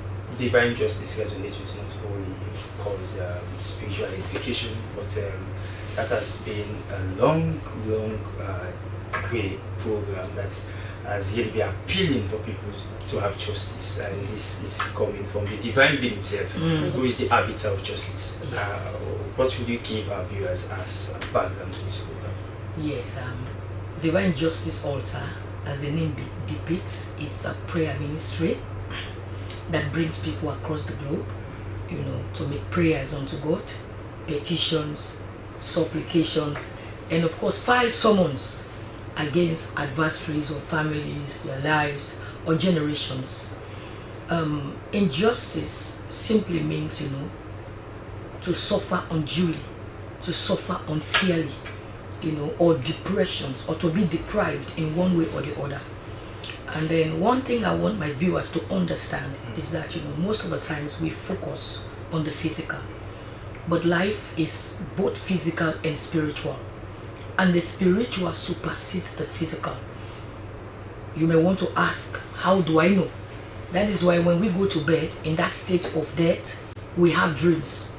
Dreams most times shows us of things to come, things that have happened, and things that we are not aware of, but it tells you that, look, this is what is about to happen, or this is what happened in the past.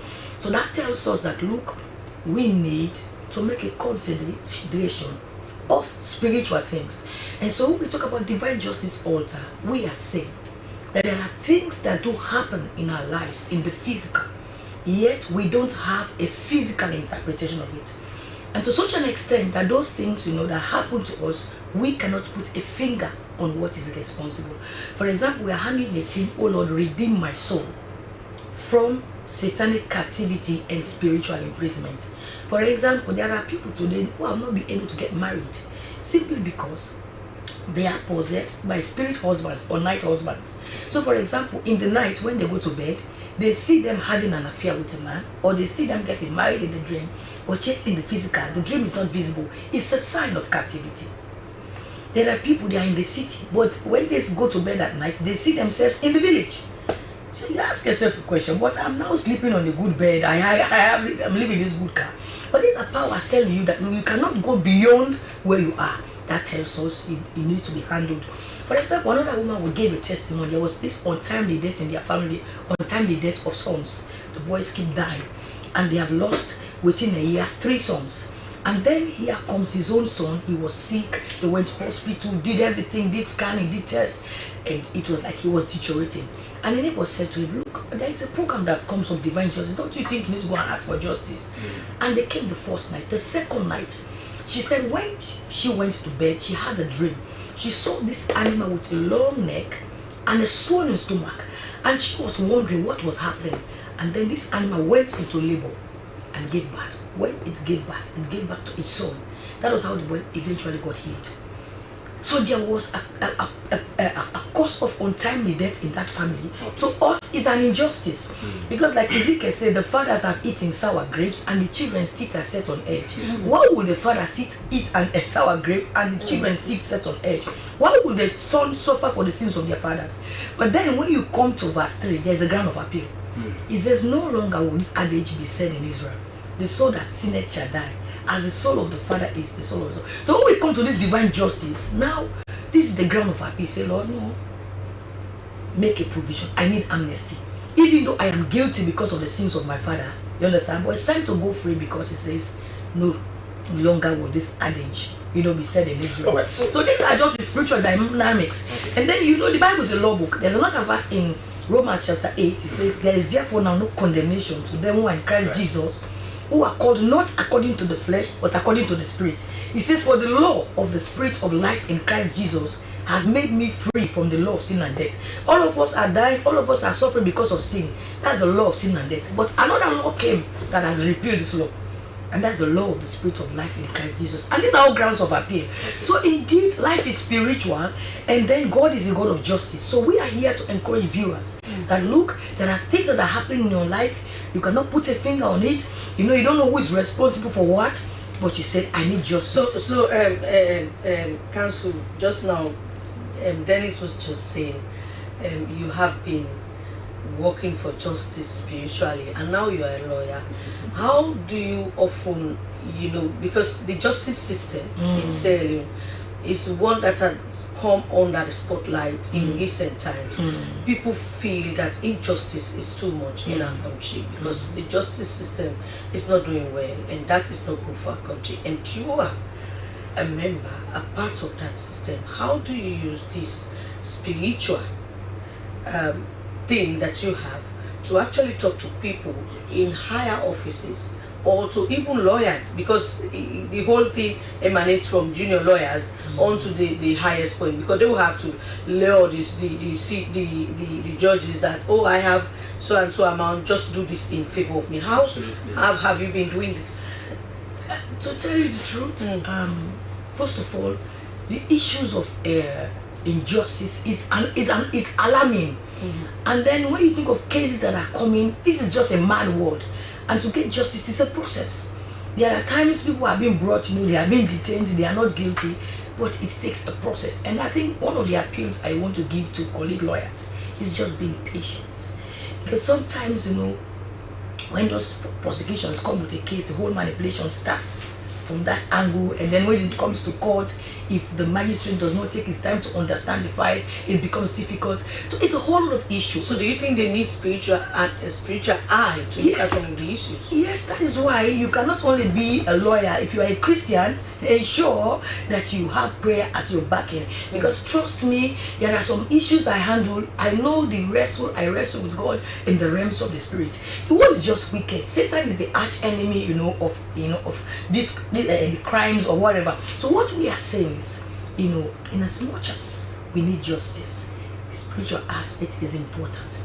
But it takes knowledge, it takes understanding. So what will this June edition be focusing on? Yes, I have played my own part, in most of the cases. People know certain cases I don't handle, certain cases if I pursue it to the last, even when people are saying this man is guilty. And sometimes most of those accused persons have walked out free, because I believe that, look, there's a way of approach to effect justice. So what I am saying in this edition, we are saying, look, in as much as we need a physical justice, there are issues, there are challenges people are facing. It does not match the proceedings of a physical court. Say for example, you dream say somebody then fire you, then say this person is severe, you wake, you see the gun mark, or you feel the body. Such a case cannot be taken to a physical court, because you don't have a witness, you don't have evidence, it does not match the proceedings of a court. And even lawyers, judges, all of us face spiritual challenges. So we are saying, if you have an issue that does not match the proceedings of a physical court, you can come to it to a spiritual court. And there are even cases where you have a physical case, but let me tell you, if you don't add the spiritual aspect, for example, widows that are being deprived, orphans are being deprived, there is somebody somewhere that is enjoying what that orphan is enjoying, and they are using witchcraft powers, they are using sorcery. So for you to recover, for you to take back what belongs to you, you need a divine court. As a widow, as an orphan, or even in the offices. Some people have labored. Let me give you quickly a testimony. A lady was by a junction, and I just gave her the handbill. She has been in this office for more than 10 years without promotion, and she just said, let me come to this program. It was after that program, 1 week after, then she was promoted. So she was just shouting in the office, divine justice, divine justice. I said, what is wrong with you? He said, I can't imagine this kind of ministry exists. Wow. I just went there 1 week, and I've been struggling for 10 years without promotion. All right, so now, these things happen. Now, Sister Veronica, we know this is not a ministry on its own, like a church. But before you toss a deeper into what your package in this 2025 edition of Divine Justice. There are people who have also been picturing this whole concept of justice to a physical court. You know, like the Bible, we mentioned that the devil is the accuser of the He's the accuser. So that's it. Whether you like it or not, he accuses you somewhere, saying something. So everybody needs the court because there's an accuser. Certainly. And so it's an invisible accuser yes, that accuses you. Putting that into context, he always, you know, this burden of proof always in the justice system, I believe it resonates with the devil because the devil also come before God with tangibles. Yes. Why he should lay claim to the soul of somebody. I'm not a preacher, I'm just reading the context. And so, based on that, that is what he will present to God, that this is why I have legitimacy over this particular person. So what will you speak around this particular issue? In fact, in this edition, we're going to be dealing with dominion and transgenerational allegiance. Okay. It's a whole form of injustice because when God make man in Genesis 1:26, says, let them have dominion over the birds of the air and the fishes of the sea. And that puts man in charge of the earth. That was the power we had. But what the devil did, he came and deceived man and took that dominion, and Bible now says he becomes the God of this world. So now when Jesus came to come and restore that dominion. That is why after 40 days he was tempted. He tempted him of, you know, food, and Jesus said, man shall not live on bread alone. He tempted him of throwing himself. Jesus said, you cannot tempt me. And then he now came and said, if you will bow and worship me, I will give you everything. I will give you. I wish you so have he time. came to take that dominion. Okay. So now, because many of our people, ancestors, you know, when they needed rainfall in the village, they needed to be free from their enemies. They consult altars, they pay allegiance, they make sacrifices. So you think it's affecting so the current generation? That is it. So now they took dominion over those families. So now you find out that why many people are struggling today because of those transgenerational allegiance. They are paying allegiance. So we are saying this is an injustice because I was not there when my father or grandfather took the money, took the power, took the influence, and I am suffering. So I need to break that dominion. So it runs through DNA, it runs through generations, and it takes people who will take responsibility. I can see you want to preach now. Yes. Where is the program? So the program starts on Sunday at Vine Memorial Hall. It's an all night because the best time to catch a thief is at night. Bible said, white men slept, the enemy came. So we want to take back what belongs to us and redeem. So from the 22nd of June to the 27th of June will be the all night at Vine Memorial from 11 o'clock to 4 a.m. And then Sunday the 29th will be the day of Supreme Court. You need to come and have a taste of what the Supreme Court looks like. We'll definitely be at the Supreme Court. Yes. Thank you very much. She is Veronica Wisdom Kanu, and she is here to talk about the Divine Justice Program, which will kickstart this weekend. This is Good Morning Israel. We still have Madam Kaba in the studios and Abubakar Kaba. Now, Madam Kaba, do you have activities lined up for this year's commemoration? Yes, our actual plan for this year was to have a walk from the Victoria Park to the Faculty of Nursing, because this is what we used to do on World Sickle Cell Day, but for quite some time, for like 5 years, we've not been doing our work.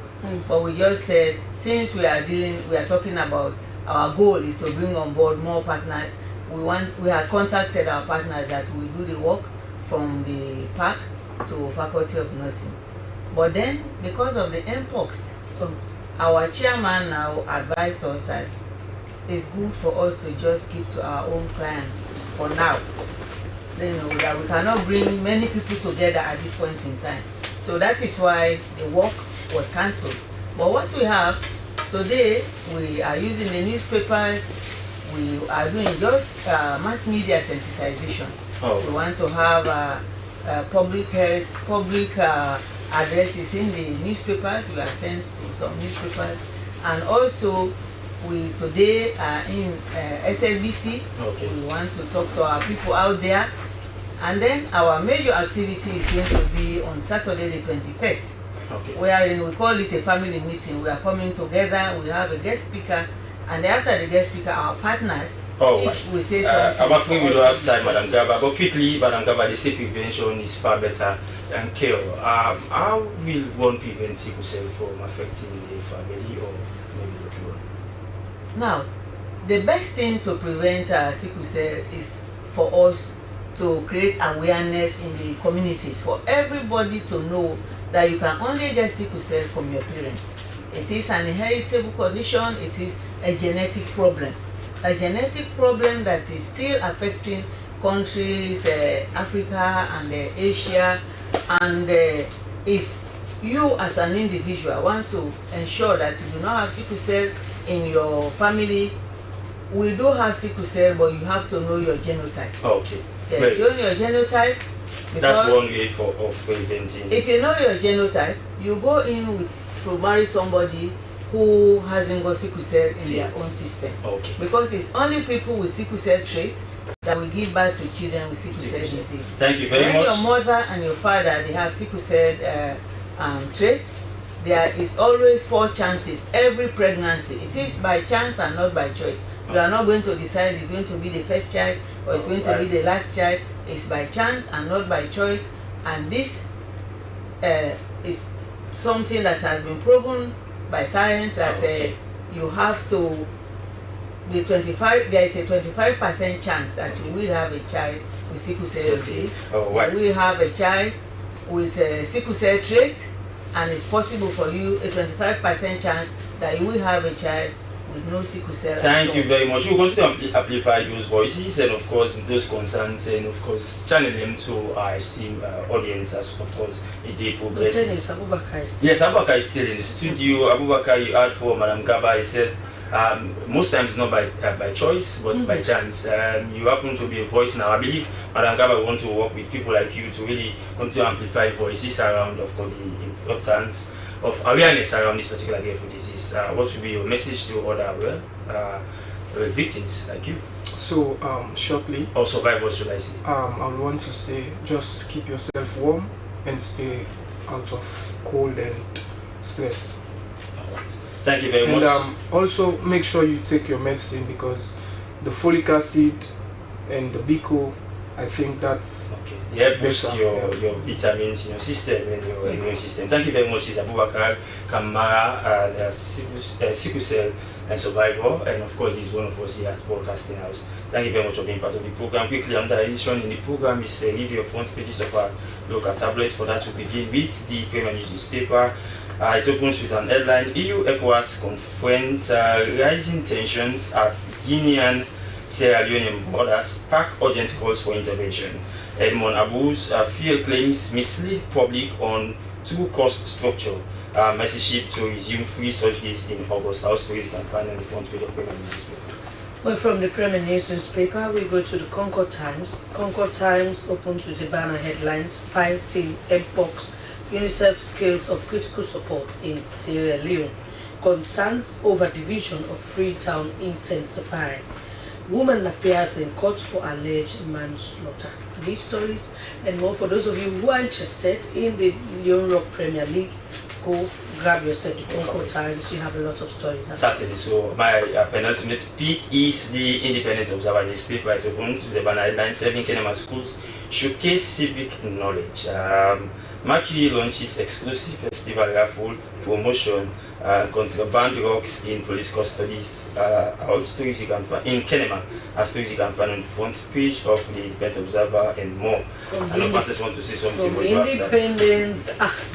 From the Independent Observer, we go to the Awoko newspaper. Awoko newspaper, IMF's Win Mitchell urges bold, disciplined action on Sierra Leone's economic and climate forums.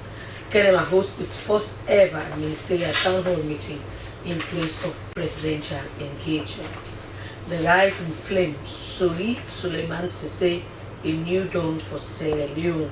And finally, on the front page of the Awoko newspaper, Fighting Mpox, UNICEF scales of critical support in Sierra Leone. Alright, from there I'm afraid that's where we go and cuttings in today's newspaper review. We also want to remind our viewers that of course the views and sentiments shared on these independent papers are not necessarily the views of the Slbc, but those of the individual publishers of the papers. Quickly before we close the program, Sister Veronica Wisdom Kanu, one reason why it should be an utmost importance for someone to be part of the program on Sunday. You know, injustice is real. Whether you believe it or not, it is real. And it's better to seek justice early than to be too late. Oh, right. Thank you very much. We'll leave it at that. She is Sister Veronica Wisdom Kanu, Esquire from the Divine Justice program, and of course, and she has been edifying the public on the importance of that very much. A program we've been having on a yearly basis, Francis. For me, this is where we're on the curtains. Way to go, definitely just have to go because our police are signaling to us that time is not our friend.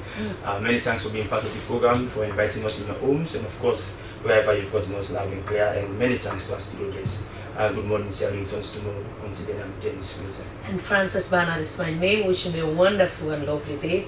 A quick reminder of our quote of the day, which is from South African statesman Thabo Mbeki, and it says, "When will the day come that our dignity will be fully restored, when the purpose of our lives will no longer be merely to survive until the sun rises tomorrow."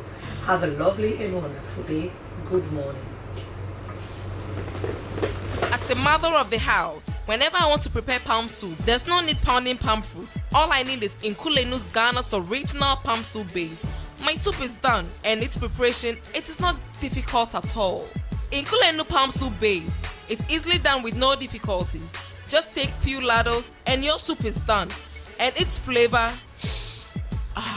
it's amazing. This is Nkulenu's Ghana's original palm soup base. And this is Nkulenu's Ghana's original spiced palm soup base. Iron fruit and turkey berries are naturally added. Also available brown gold natural cocoa powder, sunny gold brown sugar, neat fufu flour, shito, pisa, and moringa. All available at Nyami Ado Enterprise, 1 Lower Waterloo Street, Freetown. Nkulenu palm soup base. Ghanaian original taste.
You ready for the Zoom meeting today with the investor then? Yes, boss. I'm ready for the meeting today. And I don't download all the reports they sent to me on the internet. Make sure so you get super connection because I don't want one problem during the meeting. Everything is okay. Everything is fine. Counting on you, even though we're not in the same office. I will be with you every step of the way.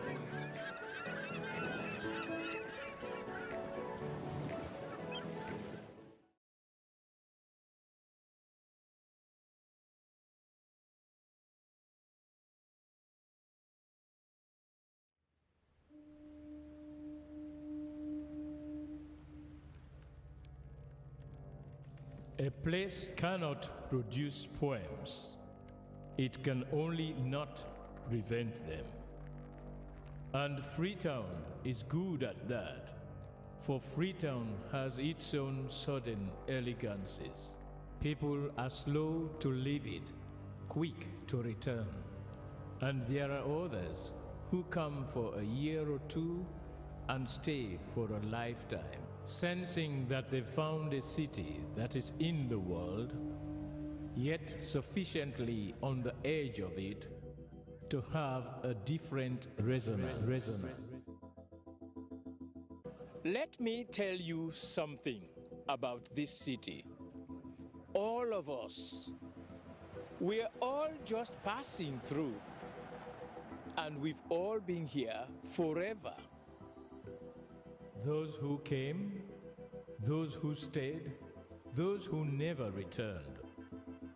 Tides turn, seasons change, we've waited and we've watched. But we've always been here. We've always listened, because there is a different resonance here. It comes from the river, and the land, and the sky. It's our place, all of us. This city belongs to everyone. And you know when it's your time. And it's our time. Listen, we are Freetown. The golden rules of Freetown. Don't pretend you're something that you're not. Don't go thinking you're better than anyone else. Or that anyone else is better than you. Don't shout about it. Get on with it. We are Freetown. Freetown. Freetown. Yeah. We found our voice again. I'm from India and Freetown. I'm from China and Freetown. I'm from the UK and Freetown. I am from Nigeria and Freetown. I am from home and Freetown. This city belongs to everyone. The fishermen, the taxi driver, the barber, the drummers, the dancers. All of us. All of us. Everybody. We are Freetown. The past is ours. The future is ours. It's our time again. And this city belongs to everyone. The playwright, the greengrocer, the teacher, the dog. This space is ours. This light is ours. The beaches are ours. The rivers now we own. The roads are ours. The bridges now we own. We are Freetown. We are all visitors and we've all been here forever. We've got the mightiest river. And the biggest sky. And there's a resonance again. Freetown. Freetown. We are proud of this place. We love this city. And we want you to love it too. We are proud of this place. Na pass we all dey pass like stranger them, but we all don't dare from them.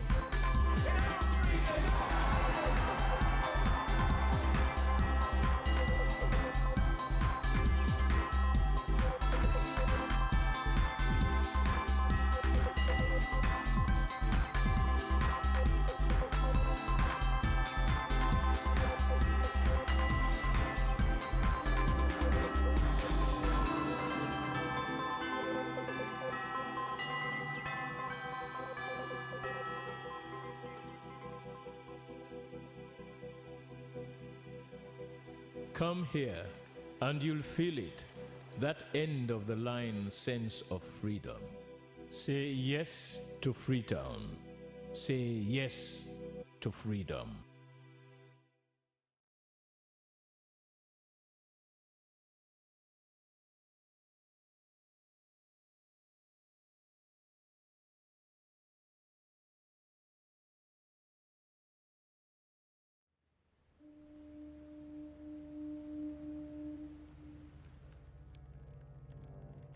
A place cannot produce poems. It can only not prevent them. And Freetown is good at that, for Freetown has its own sudden elegances. People are slow to leave it, quick to return. And there are others who come for a year or two and stay for a lifetime, sensing that they've found a city that is in the world, yet sufficiently on the edge of it to have a different resonance. Let me tell you something about this city. All of us, we're all just passing through, and we've all been here forever. Those who came, those who stayed, those who never returned. Tides turn, seasons change. We've waited and we've watched. But we've always been here. We've always listened. Because there is a different resonance here. It comes from the river, and the land, and the sky. It's our place, all of us. This city belongs to everyone. And you know when it's your time. And it's our time. Listen, we are Freetown. The golden rules of Freetown. Don't pretend you're something that you're not. Don't go thinking you're better than anyone else. Or that anyone else is better than you. Don't shout about it. Get on with it. We are Freetown. Freetown. Freetown. Yeah. We found our voice again. I'm from India and Freetown. I'm from China and Freetown. I'm from the UK and Freetown. I am from Nigeria and Freetown. I am from home and Freetown. This city belongs to everyone. The fishermen, The taxi driver, The barber, the drummers, the dancers. All of us. All of us. Everybody. We are Freetown. The past is ours. the future is ours. It's our time again. and this city belongs to everyone. The playwright, The greengrocer, The teacher, the dog. This space is ours. this light is ours. The beaches are ours. the rivers now we own. The roads are ours. The bridges now we own. We are Freetown. We are all visitors and we've all been here forever.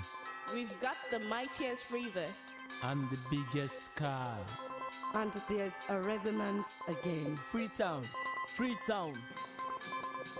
We are proud of this place.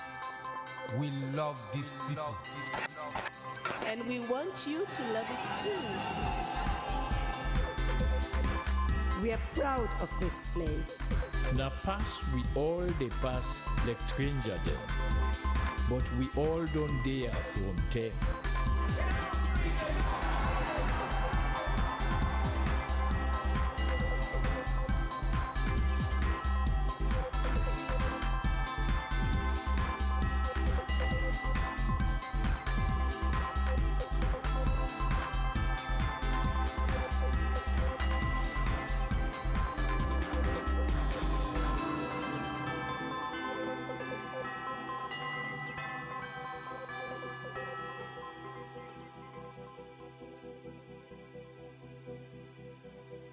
Come here, and you'll feel it, that end of the line sense of freedom. Say yes to Freetown. Say yes to freedom.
Do you know the TV show that brings to you the decision makers who determine and shape the country's policies and programs? Bottom Line is the show to watch. Well, join Asmi Uba as it brings to the table movers and shakers of society and policymakers whose decisions have direct impact on your lives. Bottom Line comes up every Thursday at 7 p.m. on Slbc Tv, Channel 30. On Slbc TV, the program you can't afford to miss. On Slbc TV, Channel 31. Join me now. The show that touches every aspect of society as we leave no stone unturned. It's Bottom Line, only on Slbc TV.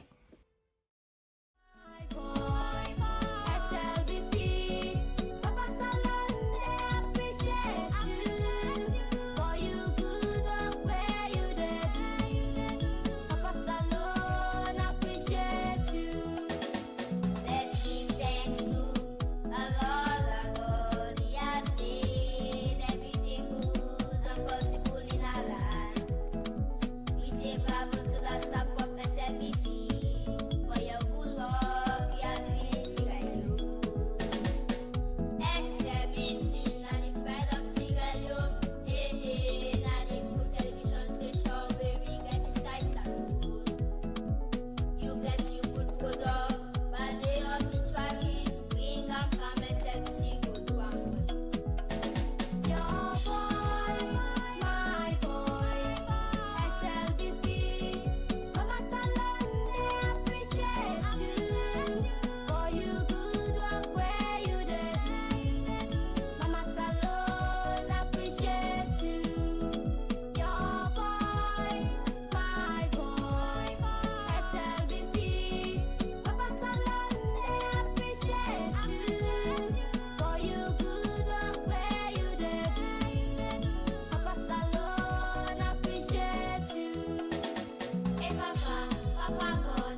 we don't run away. We come for better. We people they want for see what till we they do. We people they want for know what till we they say. Oh, we let we saddle.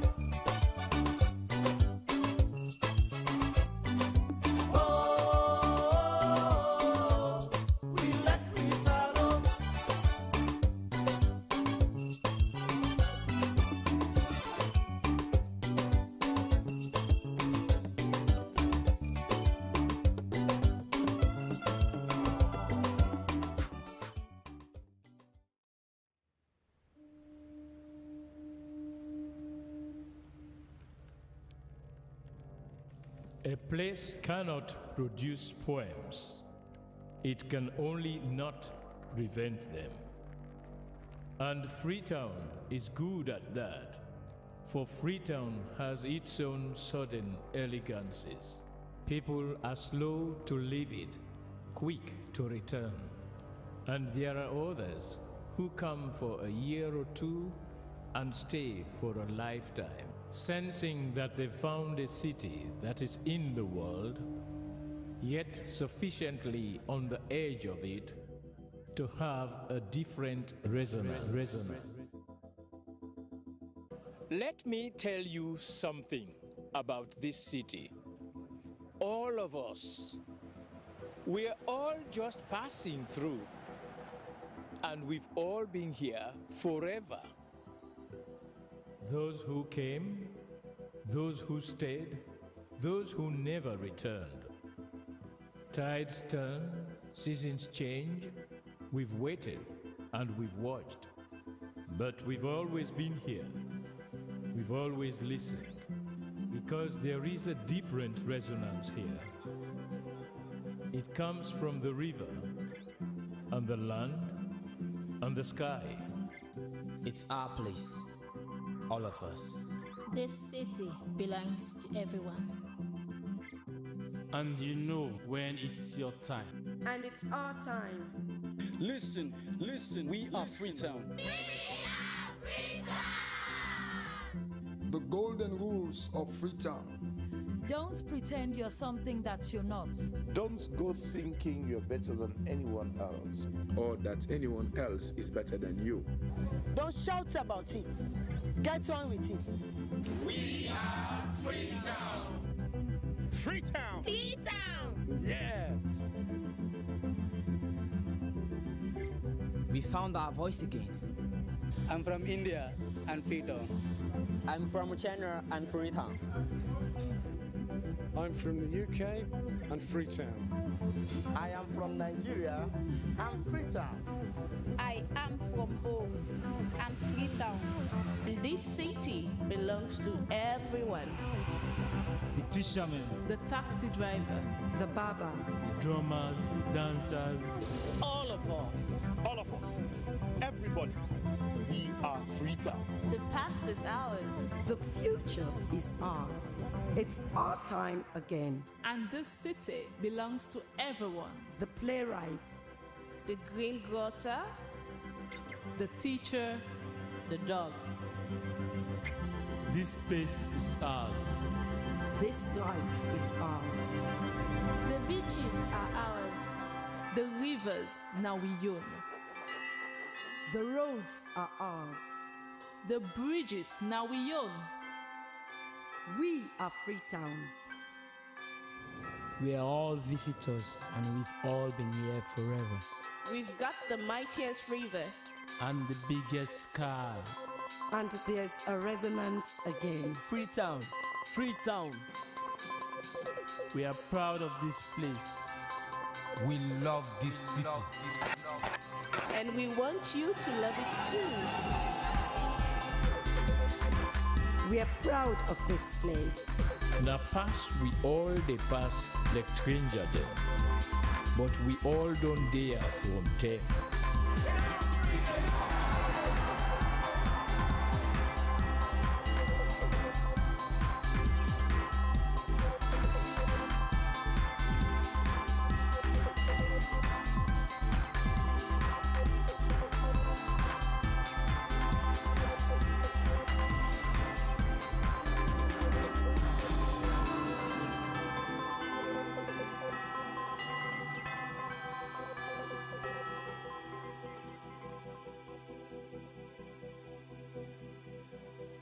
Come here and you'll feel it, that end of the line sense of freedom.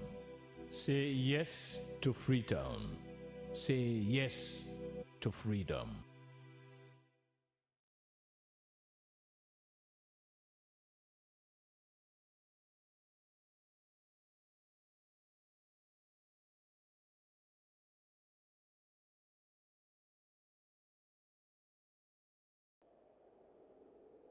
It takes its name from the Arabic word for emptiness, Al-Zahara. But the Sahara is really a collection of deserts, and the most remote is the Tenere.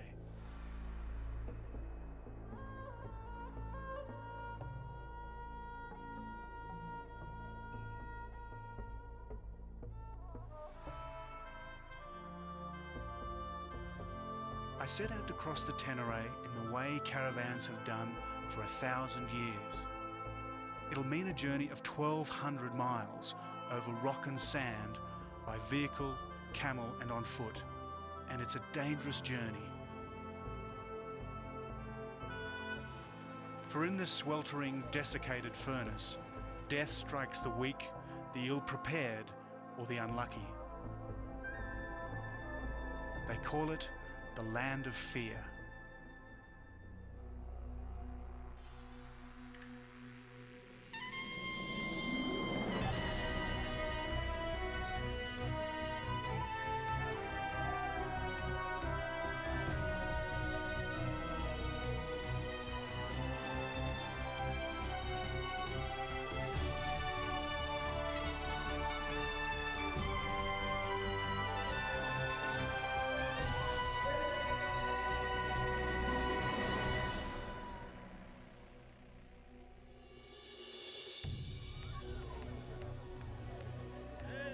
My name is David Adams, and as a photojournalist, I've made a point of going to some of the world's most remote places. My journey starts in the African Republic of Niger, a former French colony where the Tenere meets the Aya Mountains, which is why I'm in the ancient city of Agadez. Agadez is a mud city, and there seems no end to the patterns that clay and straw can achieve. It's also a holy city of Islam, this mosque claiming to have one of the highest mud minarets in all of Africa.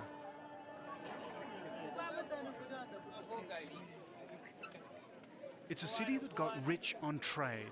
Less than 100 years ago, slaves, gold and ivory were sold here in the Agadez markets. Just love the chaos of these markets in Africa. You can get absolutely anything and everything's being bargained and it's all over the place. Sugarcane, onions, grain from Niger, and then there's this stuff, salt.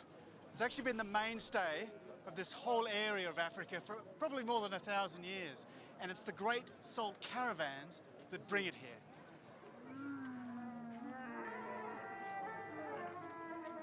This is Caravan Central, first port of call after crossing the wilderness. From north, south, east and west, they converge on Agadez because it straddles one of the great desert crossroads of Africa. Everything about these markets is geared to caravans. Clothing, footwear, headwear, even a haircut. Meat, drinks and fruit for a lengthy desert crossing.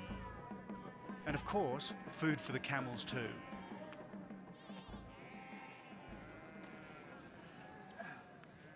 Doesn't look very happy, does he? I think he's probably really upset because he can't eat it. It's sort of the reverse of having a carrot hanging in front of you. You've got lunch on your back and you can't do anything about it.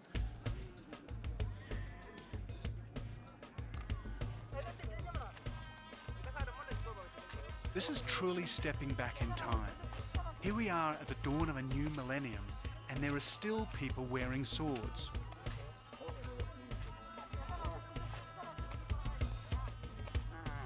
They're called the Tuareg, not people that you'd want to mess with. Only 18 months earlier, they were in full armed rebellion against the Niger government. So if you want to travel to the desert and survive, you need their help.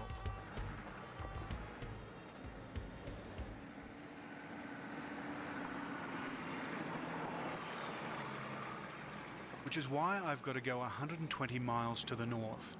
That's 200 kilometres to Chimia, a place famous for its camel races. Here I'll find the people I need to get me across the Tenere.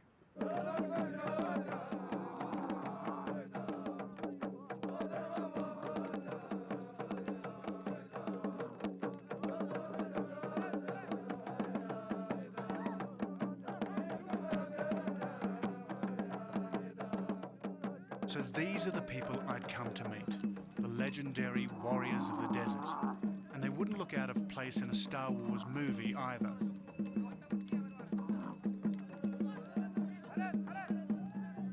The Tuareg once ran an empire that controlled the Central Sahara.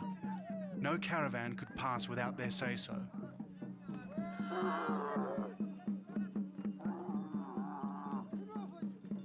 There are many theories about their origins. Some say they're one of the lost tribes of Israel, others that they were originally Christian, hence the prevalence of the cross as a Tuareg motif. But today they're Muslim, and in stark contrast to the Islamic norm, it's the men who cover their faces, while the women leave theirs unveiled.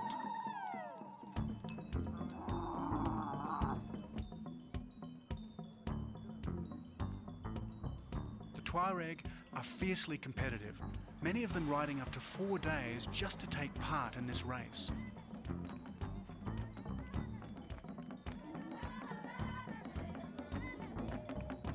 And today that's all it is, a race.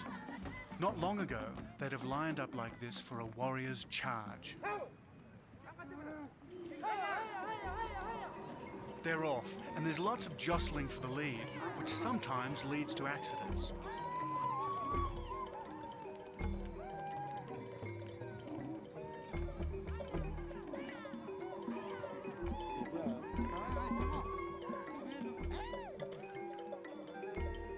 And what an awesome sight. These are descendants of desert pirates who as recently as the 1990s were still raiding caravans with lance and sword.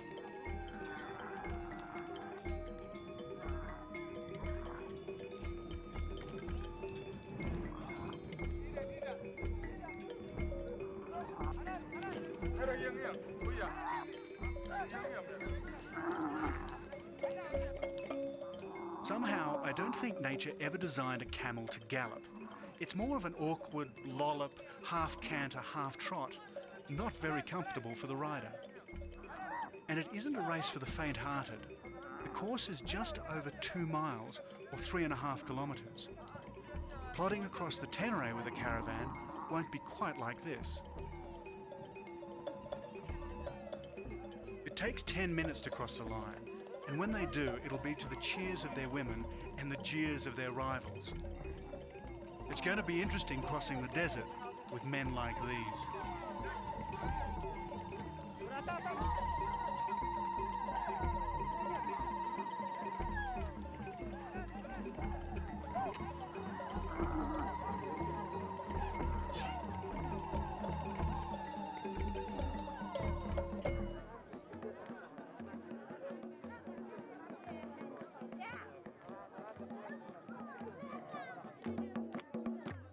There'll be many races today, and in between, the dancing.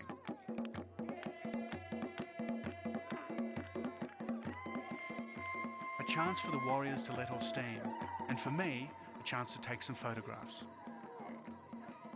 It's actually perfect moments like this, when there's an amazing picture and your camera breaks. This is my panoramic, and it's not working. This will never happen again, so I'll have to go and fix it.